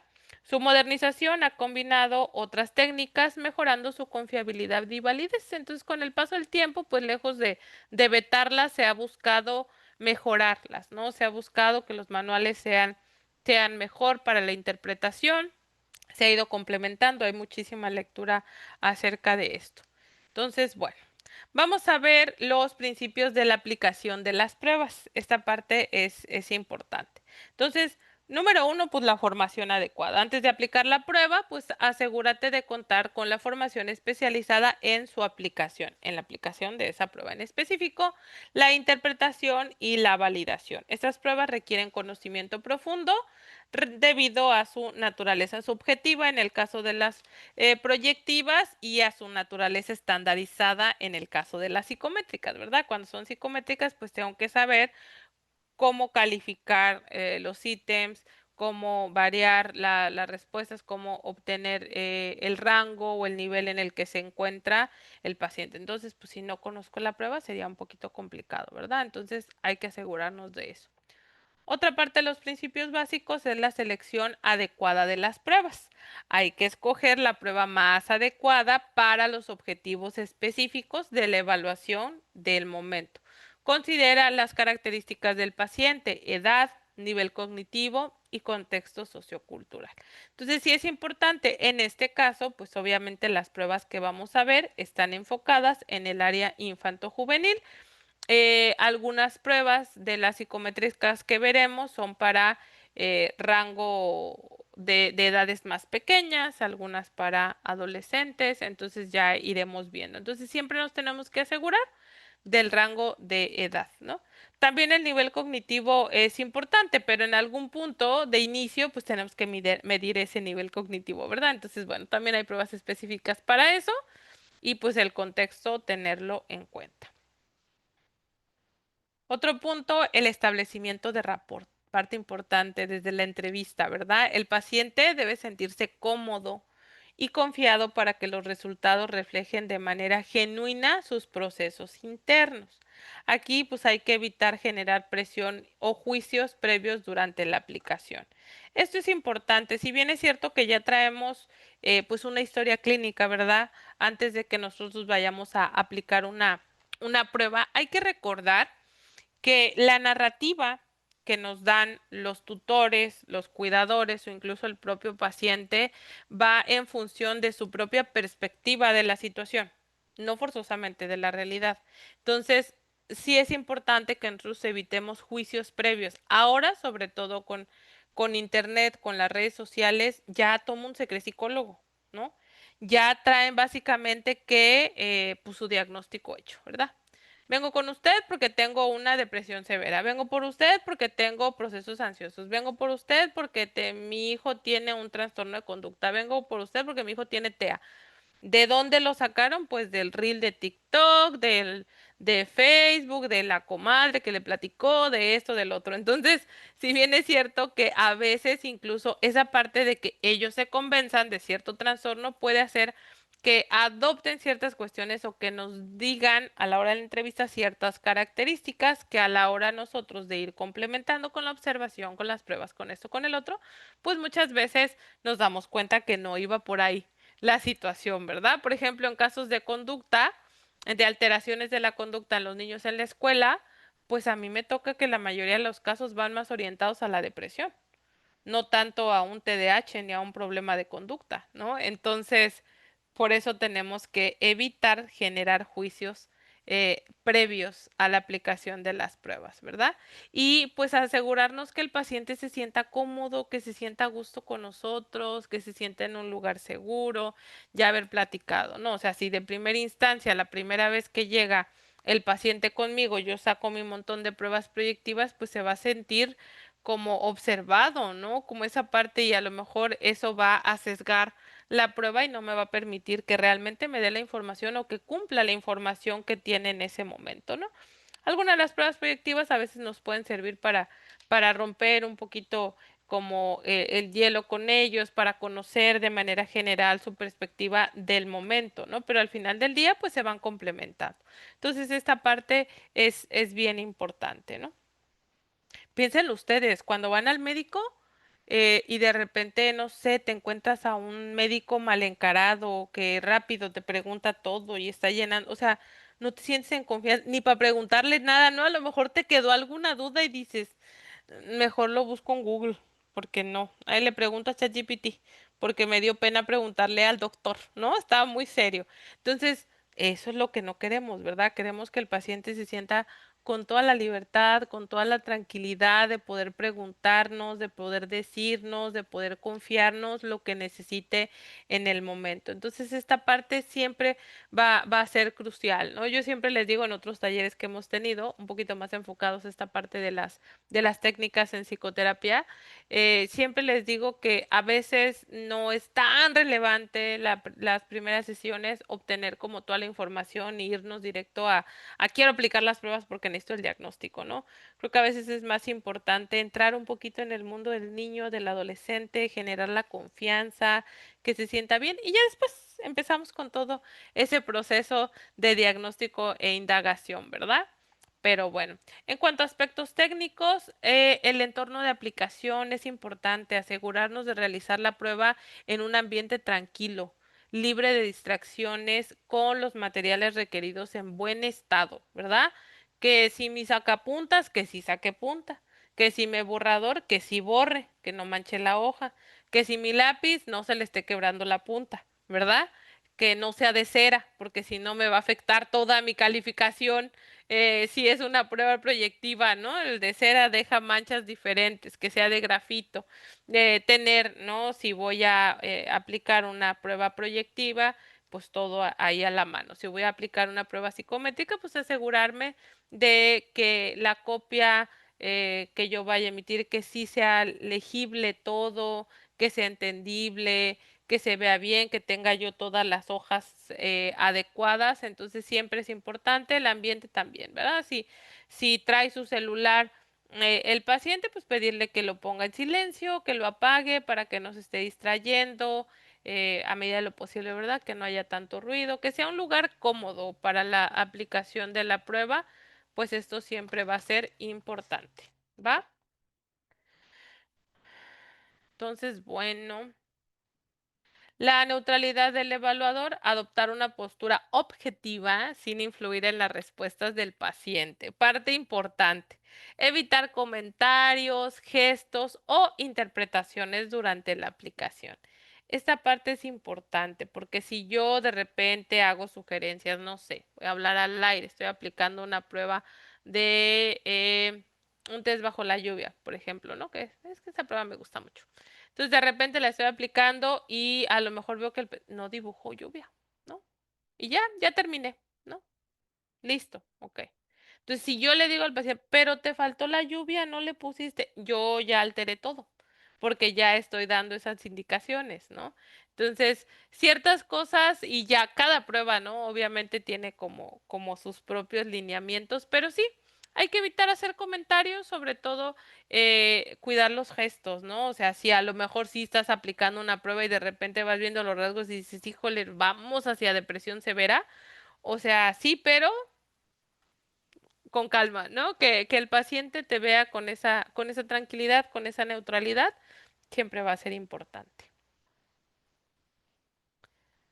Después, el registro detallado, parte importante, independientemente de la prueba que estemos aplicando, tomar notas precisas de las respuestas verbales, actitudes, comportamientos observados durante la prueba va a ser crucial para complementar todo mi proceso. Estas observaciones pueden ser tan importantes como el resultado final de la prueba, ¿va? Entonces sí hay que tenerlo por ahí en cuenta.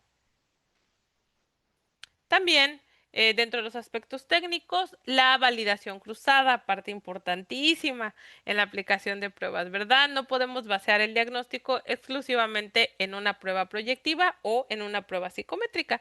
Hay que usarlas como complemento junto con otras herramientas de evaluación, como la entrevista, más pruebas, lo complementario que nos dice el docente, si hay otro familiar, si hay otro cuidador. Bueno, vamos complementando todo esto para poder realmente dirigirnos hacia donde queremos y sobre todo hacia cumplir los objetivos. Pero para poder cumplir esos objetivos, pues tengo que conocer con quién estoy trabajando, pero sí, la validación cruzada siempre va a ser importante. Entonces, bueno, a la hora de interpretación, pues hay que tener en cuenta el conocimiento teórico profundo, debe ser basada en modelos teóricos específicos de la prueba utilizada, ya sean psicoanalíticos, cognitivos, de las pruebas psicométricas, del enfoque que tenga la prueba. Bueno, pues desde ahí lo voy a calificar. Evitar conclusiones absolutas. Las pruebas no son deterministas ni infalibles, ¿no? O sea, todas tienen su sesgo, lo veíamos, hay sus limitaciones, puede tener esa parte del error por ahí. Reconocer sus limitaciones y evitar caer en prejuicios. Y el análisis contextualizado, interpretando, tomar en cuenta el contexto cultural, familiar y personal del paciente. Por eso les decía que es tonto y absurdo, ¿no? Subir a redes sociales un dibujo y decir como me ayuda, ¿qué es lo que ven ahí? ¿No? Porque al final de cuentas, si no conoces el contexto, la cultura, la cuestión personal del paciente, pues no podrías asegurar nada. Sí, te puede dar ciertos rasgos que a lo mejor tú ves, pero tiene que ser y es muy relativo, ¿no? Entonces esta parte es importante. Importante también, las pruebas proyectivas pueden ser herramientas poderosas para explorar aspectos inconscientes y emocionales de un paciente, pero su utilidad depende en gran medida de la formación y ética del psicólogo, ¿no? Aplicar con responsabilidad y complementar su uso con otras herramientas y teorías fortalecerán el proceso de diagnóstico y sobre todo, más allá del proceso de diagnóstico, que yo creo que lo más importante ya es el proceso terapéutico, ¿no? O sea, ya encontré el problema, sí, pero ahora ¿cómo lo voy a resolver? Entonces esa es la parte más importante, ¿no? Y también pues basada en los objetivos que tenga cada paciente, que muchas veces los objetivos o la situación, problema por la que el propio paciente llega o su familia llega, a la hora de aplicar pruebas, de irnos dando cuenta, pues se dirige hacia otro rumbo distinto, ¿no? Del que ellos tenían como planeado, de lo que ellos tenían. Por lo que les decía, de repente ellos ya vienen con su diagnóstico, pero a la hora, pues nosotros de ir trabajando y todo, pues descubres que no era por ahí la situación, ¿no? Entonces sí es importante tener esto en cuenta para que sea lo más, este, pues de provecho posible, ¿no? Ah, sí me dio tiempo. Alcancé. Era mucha información. El día de mañana vamos a ver, y ahorita les voy dando un adelantito. Vamos a ver algunas pruebas proyectivas. Mañana vamos a ver la diferencia, ¿no? De las pruebas, las gráficas, demás, y veremos algunas como la de la persona bajo la lluvia. Vamos a ver también, a ver qué otra. Incompletas. Algunas pruebas estructuradas, pero sí. Y el día miércoles también vamos a ver algunas pruebas, como el CAT, vamos a ver el test de desarrollo infantil, el de Denver, vamos a ver el TAMAI y vamos a ver otro de 16 puntos para la personalidad de adolescentes. Entonces, esos son los test que vamos a estar viendo a lo largo de estos días. Aquí están mis datos de contacto. Me encuentran en redes sociales como @sigdaniela Ramos, tanto en YouTube, en Facebook, en Instagram. La verdad es que en Facebook es donde más información les subo. Ahí les subo plantillas, actividades, estrategias, libros. Ahí hay mucha información y también información acerca de los cursos y talleres externos a ICADI que tengo. El próximo miércoles, les comentaba, tengo una ponencia que va a estar bastante interesante. Esa ponencia se llama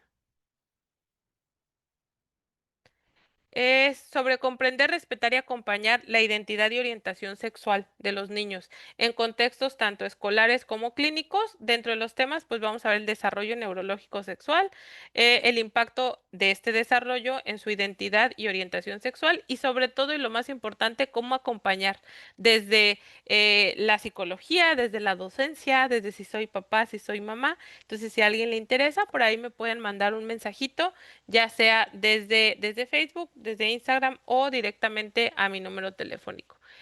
Voy a dejarles de compartir porque voy a ir a responder las dudas, comentarios que tengan acerca de lo que vimos el día de hoy en la clase. Entonces, bueno, ahí está. Déjenme, voy a ver los comentarios. Aquí seguíamos con de dónde nos estaban viendo, de Tabasco. Ya vieron que sí se escuchaba. Guatemala, Quintana Roo, Morelia.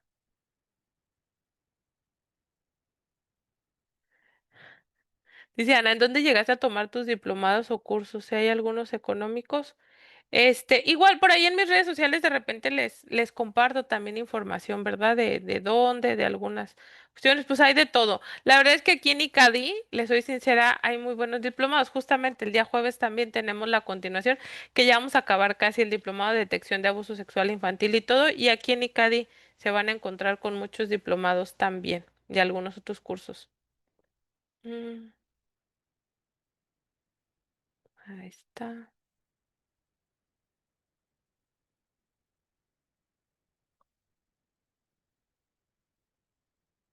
Los psicopedagogos pueden aplicar estas pruebas y son válidas. Algunas pruebas sí, por ejemplo, la que vamos a ver, la del desarrollo, la verdad es que la pueden aplicar sin problema. Muchas de las pruebas no tienen ninguna, cuestión con los psicopedagogos, pero ojo, hay que ver hacia qué está enfocada la psicopedagogía, ¿verdad? Va más orientada hacia trastornos del neurodesarrollo, cuestiones educativas. Entonces, todas las pruebas que son relacionadas con esa área pues no hay ningún problema. Tal vez para la aplicación de pruebas como más proyectivas, algunas otras pruebas psicométricas y demás, pues sí requieren como la licencia específica de psicología, ¿no? Pero igual hay que checar las licencias de cada una y los requerimientos para la aplicación.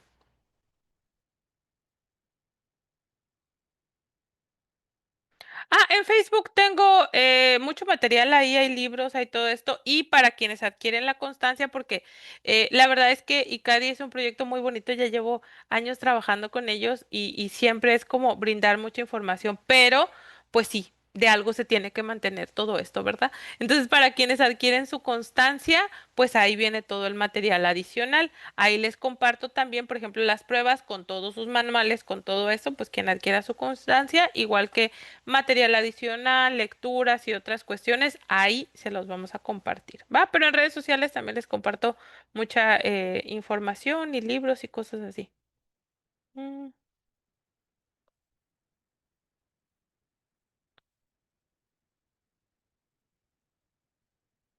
ok.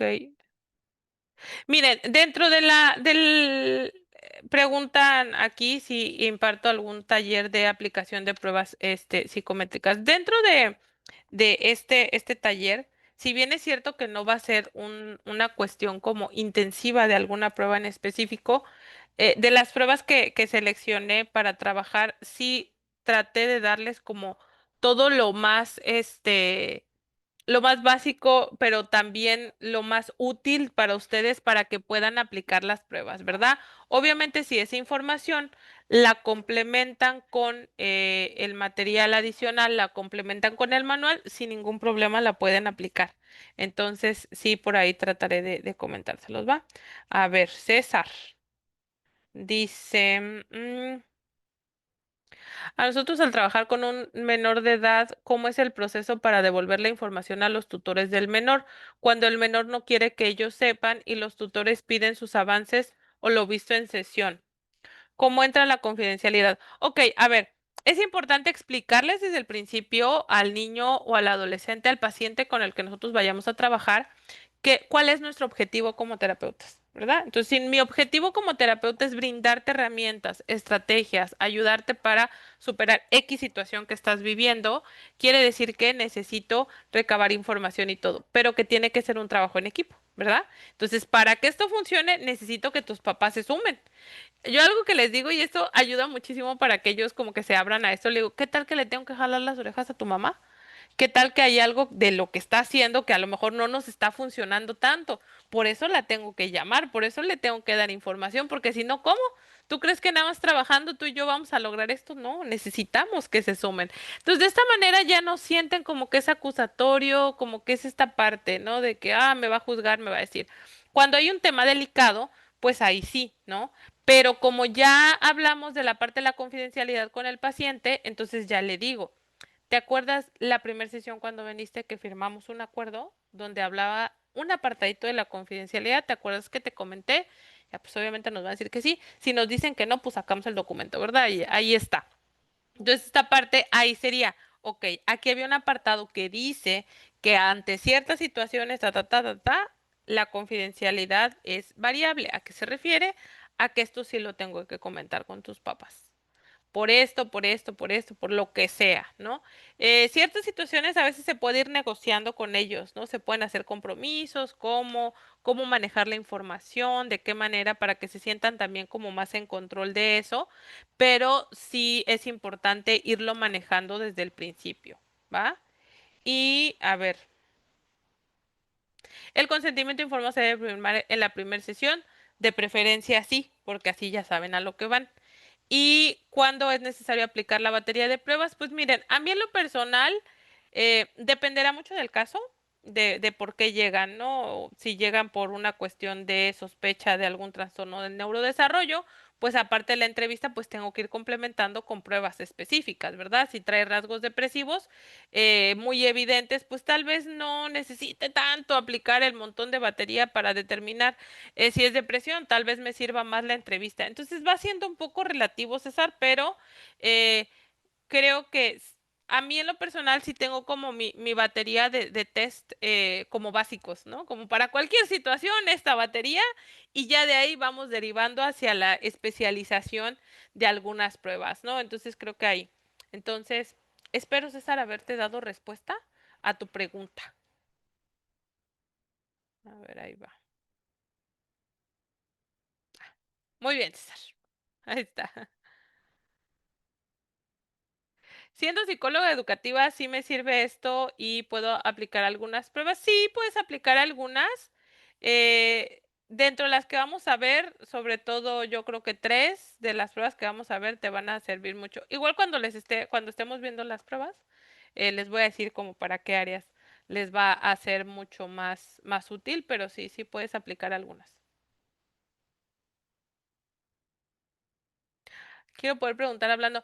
Tere, lo que pasa es que no, por la cantidad de personas que somos, nos es imposible abrir micrófonos. Pero si tú me escribes y si tienes alguna duda en específico que sea más compleja o lo que sea, por eso siempre les proporciono mi número de teléfono. Créanme que a todos los que me contestan, a veces a todos los que me preguntan, siempre les respondo. A veces me tardo poquito, pero siempre les respondo. Entonces, si hay algo en los que yo los pueda apoyar, créanme que estoy en la mejor disposición siempre.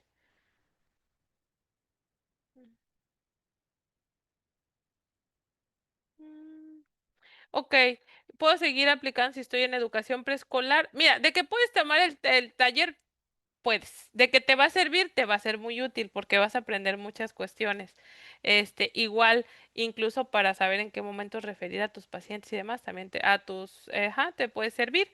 Y algunas de las pruebas, sobre todo las psicométricas, de pronto sí son utilizables en un contexto de educación escolar, que te servirían más que nada como tamizaje para referencia, es decir, como medir para decir, ok, si veo esta situación más marcada, entonces puedo referir atención psicológica especializada. Entonces sí te puede.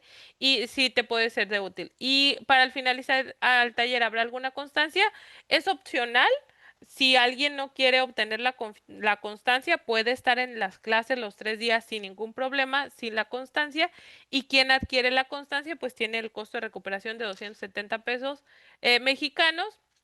¿Qué incluye esa constancia? Porque no nada más viene la constancia. Viene la constancia, viene el video de las 3 sesiones que tengamos, vienen las diapositivas que yo les presente a lo largo de las 3 sesiones, vienen las diapositivas, las pruebas que les mencioné y material de lectura adicional.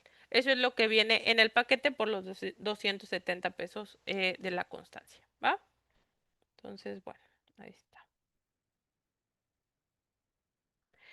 La batería de pruebas alrededor de cuántas deben ser. No hay un estándar de tienes que aplicar 10 pruebas, o sea, realmente no, porque no sé. Si a lo mejor llega un paciente que tiene situaciones depresivas, ¿no? Y a lo mejor dentro de la entrevista me voy dando cuenta que sí, efectivamente, y me voy al DSM-5 y me cumple todos los criterios y está con esto, pues a lo mejor no necesito aplicarle toda una batería de pruebas para determinar algo y sobre todo para empezar a trabajar ya con la situación en específico, ¿no? Pero si a lo mejor tengo un paciente que llega por un probable TDAH, pues sí tengo que aplicar más pruebas porque necesito medir diferentes habilidades, diferentes situaciones. Entonces sí es como muy relativo, no hay una cuestión específica, ¿verdad?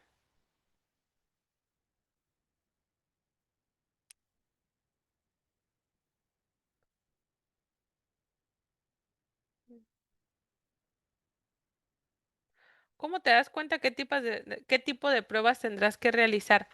Miren, cuando llega un paciente con nosotros, llega con una problemática dicha por boca de quien lo lleva, ¿no? Y cuando tú haces la entrevista, podrás ir viendo otras situaciones que se presenten. Entonces ahí es donde tú puedes ir determinando.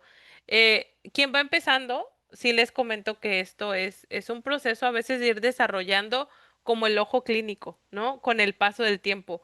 Yo llevo 10 años trabajando dando terapia, la verdad amo dar terapia, pero sí recuerdo al principio yo no sabía ni dónde. Yo iba a aplicar una prueba o una entrevista y yo era como, ¿y si se me olvida algo? Y chin, ¿y si no le pregunto esto? Y era como muchos nervios, ¿no? Ya conforme va pasando el tiempo y les decía, confíen un poco en ustedes también, se te va haciendo como más fácil, ¿no? Y vas empezando a identificar. ¿Qué les puede ayudar muchísimo para poder identificar hacia dónde me tengo que dirigir? La verdad es que lean mucho. Esta parte de tomar cursos también les sirve, porque si yo tomo un curso a lo mejor de depresión, si tomo un curso de ideación suicida, si tomo un curso de detección de abuso sexual, si tomo diferentes cursos, pues entonces yo voy complementando mi información y voy mejorando esa parte. Entonces, ok, yo sé que tal y tal rasgo me dirigen hacia ese lado, entonces puedo explorar más esa situación, ¿no? Entonces, la verdad es que es la única manera de ir sabiendo, cómo ir viendo la problemática y ir decidiendo, ¿no? Hacia dónde me dirijo. Si de plano no tengo idea, por eso les decía que pueden armar como su paquete de baterías como de pruebas como más estandarizado, como de manera general aplico esto y esto me va a dar los rasgos de lo que yo necesito. Traté de justamente los test y las pruebas que vamos a ver en este taller, traté que fueran así. No son pruebas específicas para algún trastorno, sino son más generales. Entonces, como de lo que puedes aplicar primero para ya irte a algo más especializado.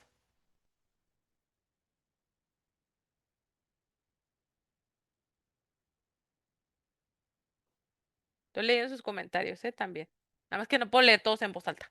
Pero gracias por sus bonitos comentarios.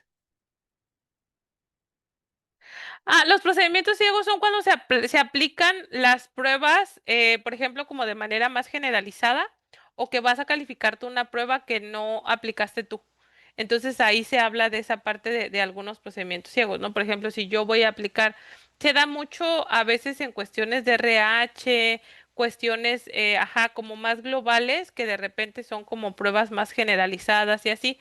Entonces, muchas veces para evitar, en algunos casos, sobre todo cuando se hace la parte de la investigación, para evitar que yo me vaya como a confundir o a marcar, inclinarme hacia alguna cuestión, pues se permite la aplicación de muchas pruebas, de algunas pruebas sin que yo conozca la historia para verificar la fiabilidad de que esa prueba en específico mida lo que yo quiero que mida, ¿no? Nosotros lo hacemos de una manera diferente porque no estamos en el ámbito de la investigación. Pero, por ejemplo, si alguien está investigando si mi prueba sí mide depresión o no, pues la tengo que aplicar a personas que yo no conozca. Entonces, aplicamos de manera general, después corroboro, pero voy correlacionando. Estas personas sí tenían un diagnóstico de depresión y entonces sí me arroja aquí depresión. Entonces, quiere decir que mi prueba sí tiene más fiabilidad y tiene más validez. ¿Ah?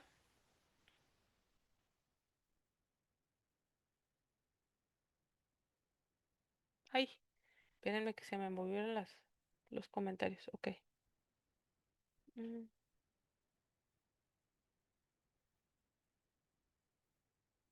Ok, Lau. Tengo un paciente de 16 años que no habla. ¿Tienes algún tip? Llevo trabajando con él casi 2 meses y no logro que hable en la sesión. Yo llevo la dirección a través de preguntas. Él siempre parece que quiere decir algo, pero se detiene. Ok, es psicoterapia psicoanalítica. Ok, bueno, independientemente de la corriente, yo, y siempre se los he dicho, yo no estoy casada con ninguna corriente, ¿no? Sí se dieron cuenta, o sea, yo como que de todo, ¿no? Me gusta mucho aprender y algo que me he dado cuenta es que nosotros tenemos que aprender a hacer trajecitos a la medida para cada paciente, no todos son iguales. Entonces, ¿qué te puedo sugerir? Yo ponte a jugar con él, no hables. Vamos a jugar, vamos a ver un video, vamos a escuchar música, vamos a hacer algo. A veces queremos que el propio paciente se adapte como a nuestro modo de trabajo y a la dinámica que nosotros tenemos, y la verdad es que no es así. Nosotros tenemos que entrar al mundo de ellos, nosotros tenemos que integrarnos a su vida, a conocer. Entonces, ¿cómo voy a conocer a una persona desde lo que le gusta, desde lo que hace, ¿no? Entonces, creo que la mejor manera es esa, como que en algún momento me tocó, ¿no? Trabajar con un paciente que era como que, y sí, hace no mucho me tocó. Este, llegó la paciente y entró con su mamá. yo organizo las sesiones de la siguiente manera. Primera sesión únicamente con cuidadores. Segunda sesión entra el paciente y su cuidador para dar lo del consentimiento, la confidencialidad, toda esa parte y se va y se sale el cuidador y me quedo ya atendiendo únicamente al paciente, ¿no? Entonces, desde que entró con su mamá, voltea y le dice a su mamá, de una vez te digo que no voy a hablar, no voy a decir nada, aunque me pregunten, ¿no? Y se sentó. Y ya y yo, ay, ya vi que tú no quieres hablar conmigo. Está bien, no importa. De todas maneras, les tengo que dar información, ¿no? Y ya le dije lo que tenía que decir y todo. Ya le pedí a su mamá. Y sí, enfrente de su mamá no dijo ni una sola palabra, ¿no? Entonces ya le pedí a su mamá que se saliera y todo, ya me quedé. Y le digo, ay, le digo, ya sé que no quieres hablar. Digo, a mí sí me hubiera gustado conocerte un poquito más. Le digo, pero respeto esa parte. Le digo, porque yo sé que es bien difícil. O sea, tú llegas aquí, mira, ni me conoces, no sabes nada de mí. Y vienes y tu mamá quiere que me vengas a platicar tus cosas. Está raro, ¿no? Y ya se me queda viendo y me dice, sí. Le digo, yo sé, o sea, sí da nervios, sí se siente raro. Pero igual, si no quieres hablar, podemos hacer otra cosa. O sea, podemos jugar, podemos dibujar. No sé, si quieres escuchamos alguna canción, hacemos algo. Y ya como que me vio diferente, o sea, fue como así de, y me dice, ¿cómo dices que te llamas? Y ya le dije, o sea, como ni me estaba poniendo atención, se había cerrado, ni mi nombre escuchó, ¿no? Y ya le dije y todo. Y le digo, le digo, pues a mí sí me gustaría conocerte, o sea, realmente creo que está padre, porque al final de cuentas, ahorita le digo, te conozco a través de tu mamá. Le digo, pero yo sé que tu mamá no tiene la verdad de todo. Yo sé que fue su perspectiva, fue su idea, pero yo sé que tú tienes tu verdad también y a mí me gustaría saber tu versión de la situación, de la problemática, lo que piensas. No sé, tal vez tu mamá se esté equivocando en ciertas cosas y no lo voy a saber si tú no hablas conmigo, ¿no? Y ya. Dice, está bien, tienes razón. Y bla, bla, bla, bla. Y no, hombre, se soltó que nos extendimos de la sesión, o sea, o sea, como que traía todo guardado, pero necesitaba ese empujoncito para soltarlo, ¿no? Ya luego jugamos y platicamos y así, la verdad es que se dio muy bonito. Pero creo que es esta parte también de respetar, ¿no? Porque cuando estamos así insistiendo, digo, me ha tocado otro caso cuando vienen como más como en esa actitud más retadora y en esas cuestiones. Me tocaba cuando trabajaba en el centro de rehabilitación, que había muchachos que era como así, como más groseros, como, no, ya no voy a decir, y a mí no me importa nada, y esto y el otro. Y si de repente a ellos les decía, pues sí, o sea, mira, por mí si no hablas, si no avanzamos nada, si no hacemos, no hay ningún problema. Digo, a mí, te digo la verdad, le decía yo y se me quedaban viendo. A mí de todas maneras me van a pagar la sesión. Yo quisiese que se aprovechara, ¿verdad? Pero si tú quieres que nos sentamos a vernos aquí, pues nos sentamos a vernos. ¿Cómo ves? Y ya, eventualmente empezaban a platicar, ¿no? Entonces también es como, pues romper ese hielo, como no tener ese miedo, también no tener miedo al silencio. A veces el silencio también te habla mucho de una persona. Entonces, bueno, pues son procesos, ¿verdad? Y cuestiones. Ok.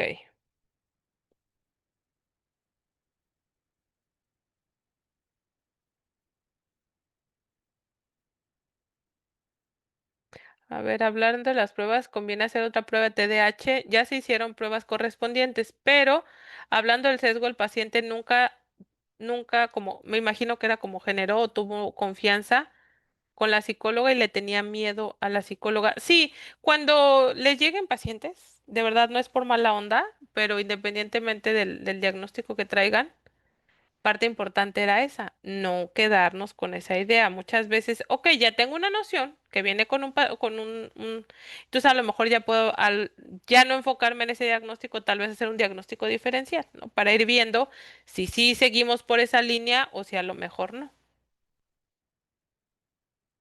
¿Dónde puedo ver diplomados? Miren, tanto diplomados como cursos en ICADI, en la página de ICADI, ahí encuentran los calendarios. Cada mes hay cursos, ¿no? Hay diplomados, hay talleres de diferentes ponentes.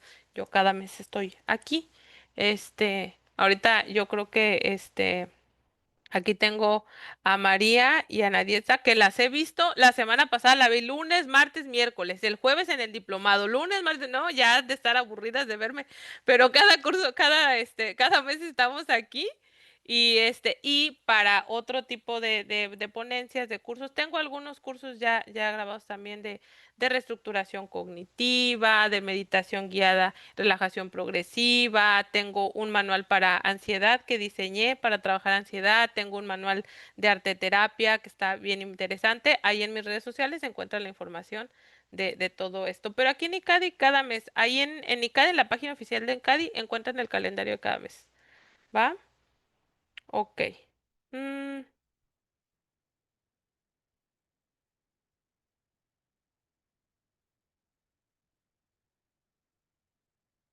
qué bueno, Nora, que te gustó, que te pareció interesante.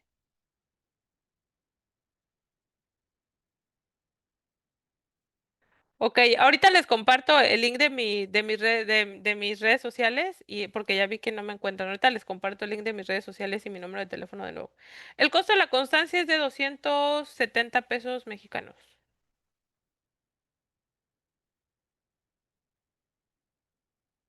Amanda, qué bueno que te sirvió.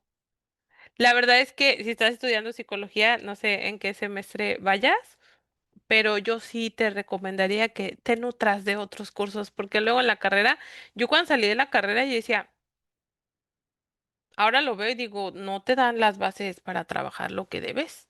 Sí te dan nociones, pero no todo. Ya sobre la marcha iba uno haciendo malabares.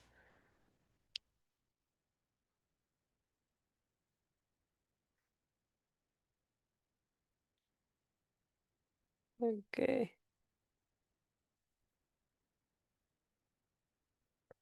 a ver, ahí va.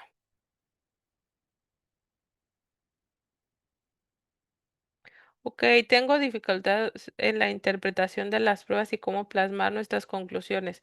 Ok, miren, de manera general, ¿no? Vamos aplicando la prueba y se califica cada prueba como por separado, ¿va? O sea, yo apliqué este test, lo califico, veo qué rasgos me da, aplico otro test y todo, y luego voy a correlacionar, es decir, hay rasgos que salieron como de manera constante, ¿no?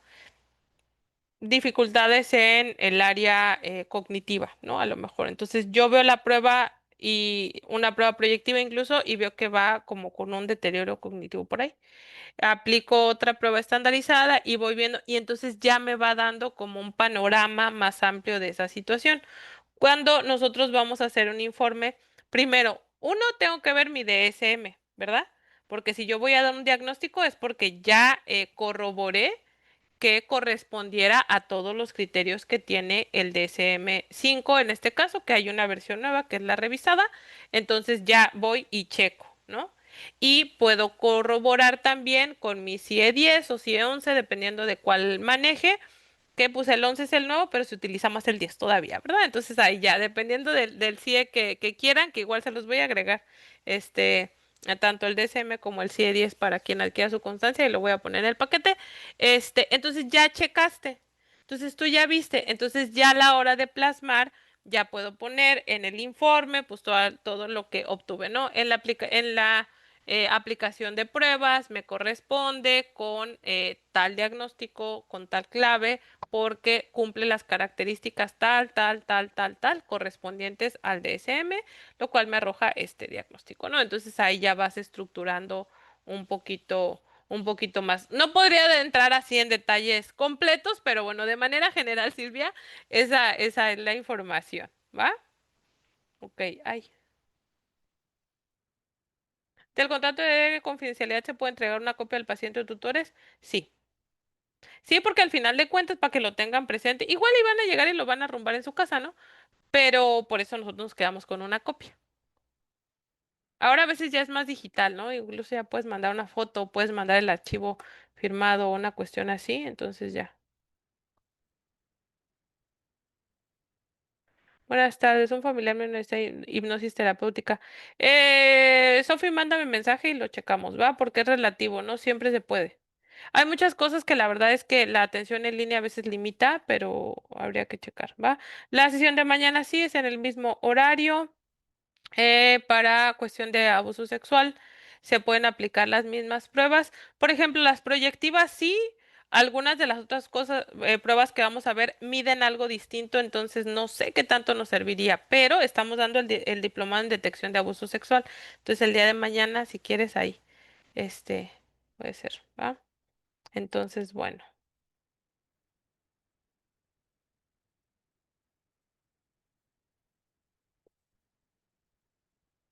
Híjole, Teresa, qué bueno tu comentario. Dice, yo soy perito forense y quería recalcar la ética y la objetividad del trabajo, cierto, ya que depende de nuestro diagnóstico la resolución de un juez. En el caso de la cuestión pericial, sí, ¿no? Es muchísimo más importante. Justamente en el diplomado de detección hablábamos de la diferencia entre la entrevista clínica y la forense, y pues sí, ¿no? Al final del día, la importancia de un buen diagnóstico y sobre todo este punto que dices es de lo que más me gusta, evitar una medicina que no se necesita. Esta parte es importantísima, ¿no? Hay que valorar mucho. Estoy tomando yo un diplomado en pedopsiquiatría y sí creo que es bien importante ver en qué momento sí derivo a psiquiatría, en qué momento sí se requiere y en qué momento no, porque hay una sobremedicación muy alarmante, diría yo, en la actualidad. ¿Por qué? Porque los maestros, porque los papás, como dale una pastilla y que se calme y ya, ¿no? Y la verdad es que no, no funciona así.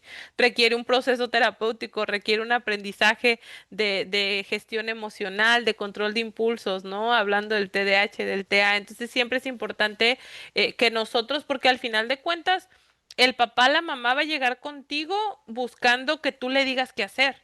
Entonces, si de buenas a primeras, órale, psiquiatría, neuro, esto, el otro, aquello, pues también, pues el psiquiatra le llega el paciente y él medica. Entonces sí hay que ser muy cuidadosos, ¿no? Entonces sí, la verdad es que Tere, qué bueno que lo recalcas y sé que tu trabajo es complejo también. Me encantaría un diplomado o taller en pruebas de TEA. Ok, lo registramos, por ahí le voy a decir a la licenciada Ceci para tenerlo en cuenta. Ok. Ay, Pilar, qué linda. Gracias. Ahí está. Ok, de orientación vocacional. Fíjate, José, que no tengo ningún, no, de orientación vocacional no he tenido ninguno en específico. Qué bueno, hacia la aquí vas a aprender mucho, yo sé que sí. Ok, Sandra, te pido un favor, me preguntabas acerca de la prueba de un niño de 8 años que vio a sus papás en la intimidad. Fíjate, la ponencia que voy a dar el miércoles te serviría mucho para hablar de esas situaciones en cuanto a la hipersexualización y demás, pero si quieres ahondar más, te pido un favor, mándame un mensajito, ¿va? Ahorita les voy a compartir. Ahí está, ya alguien me hizo el favor, ahorita voy a ver quién. Es que se me mueven los comentarios, muchachos. José, yo creo, ya me hizo favor de poner ahí el link de mi perfil. De todas igual ahorita se los pongo.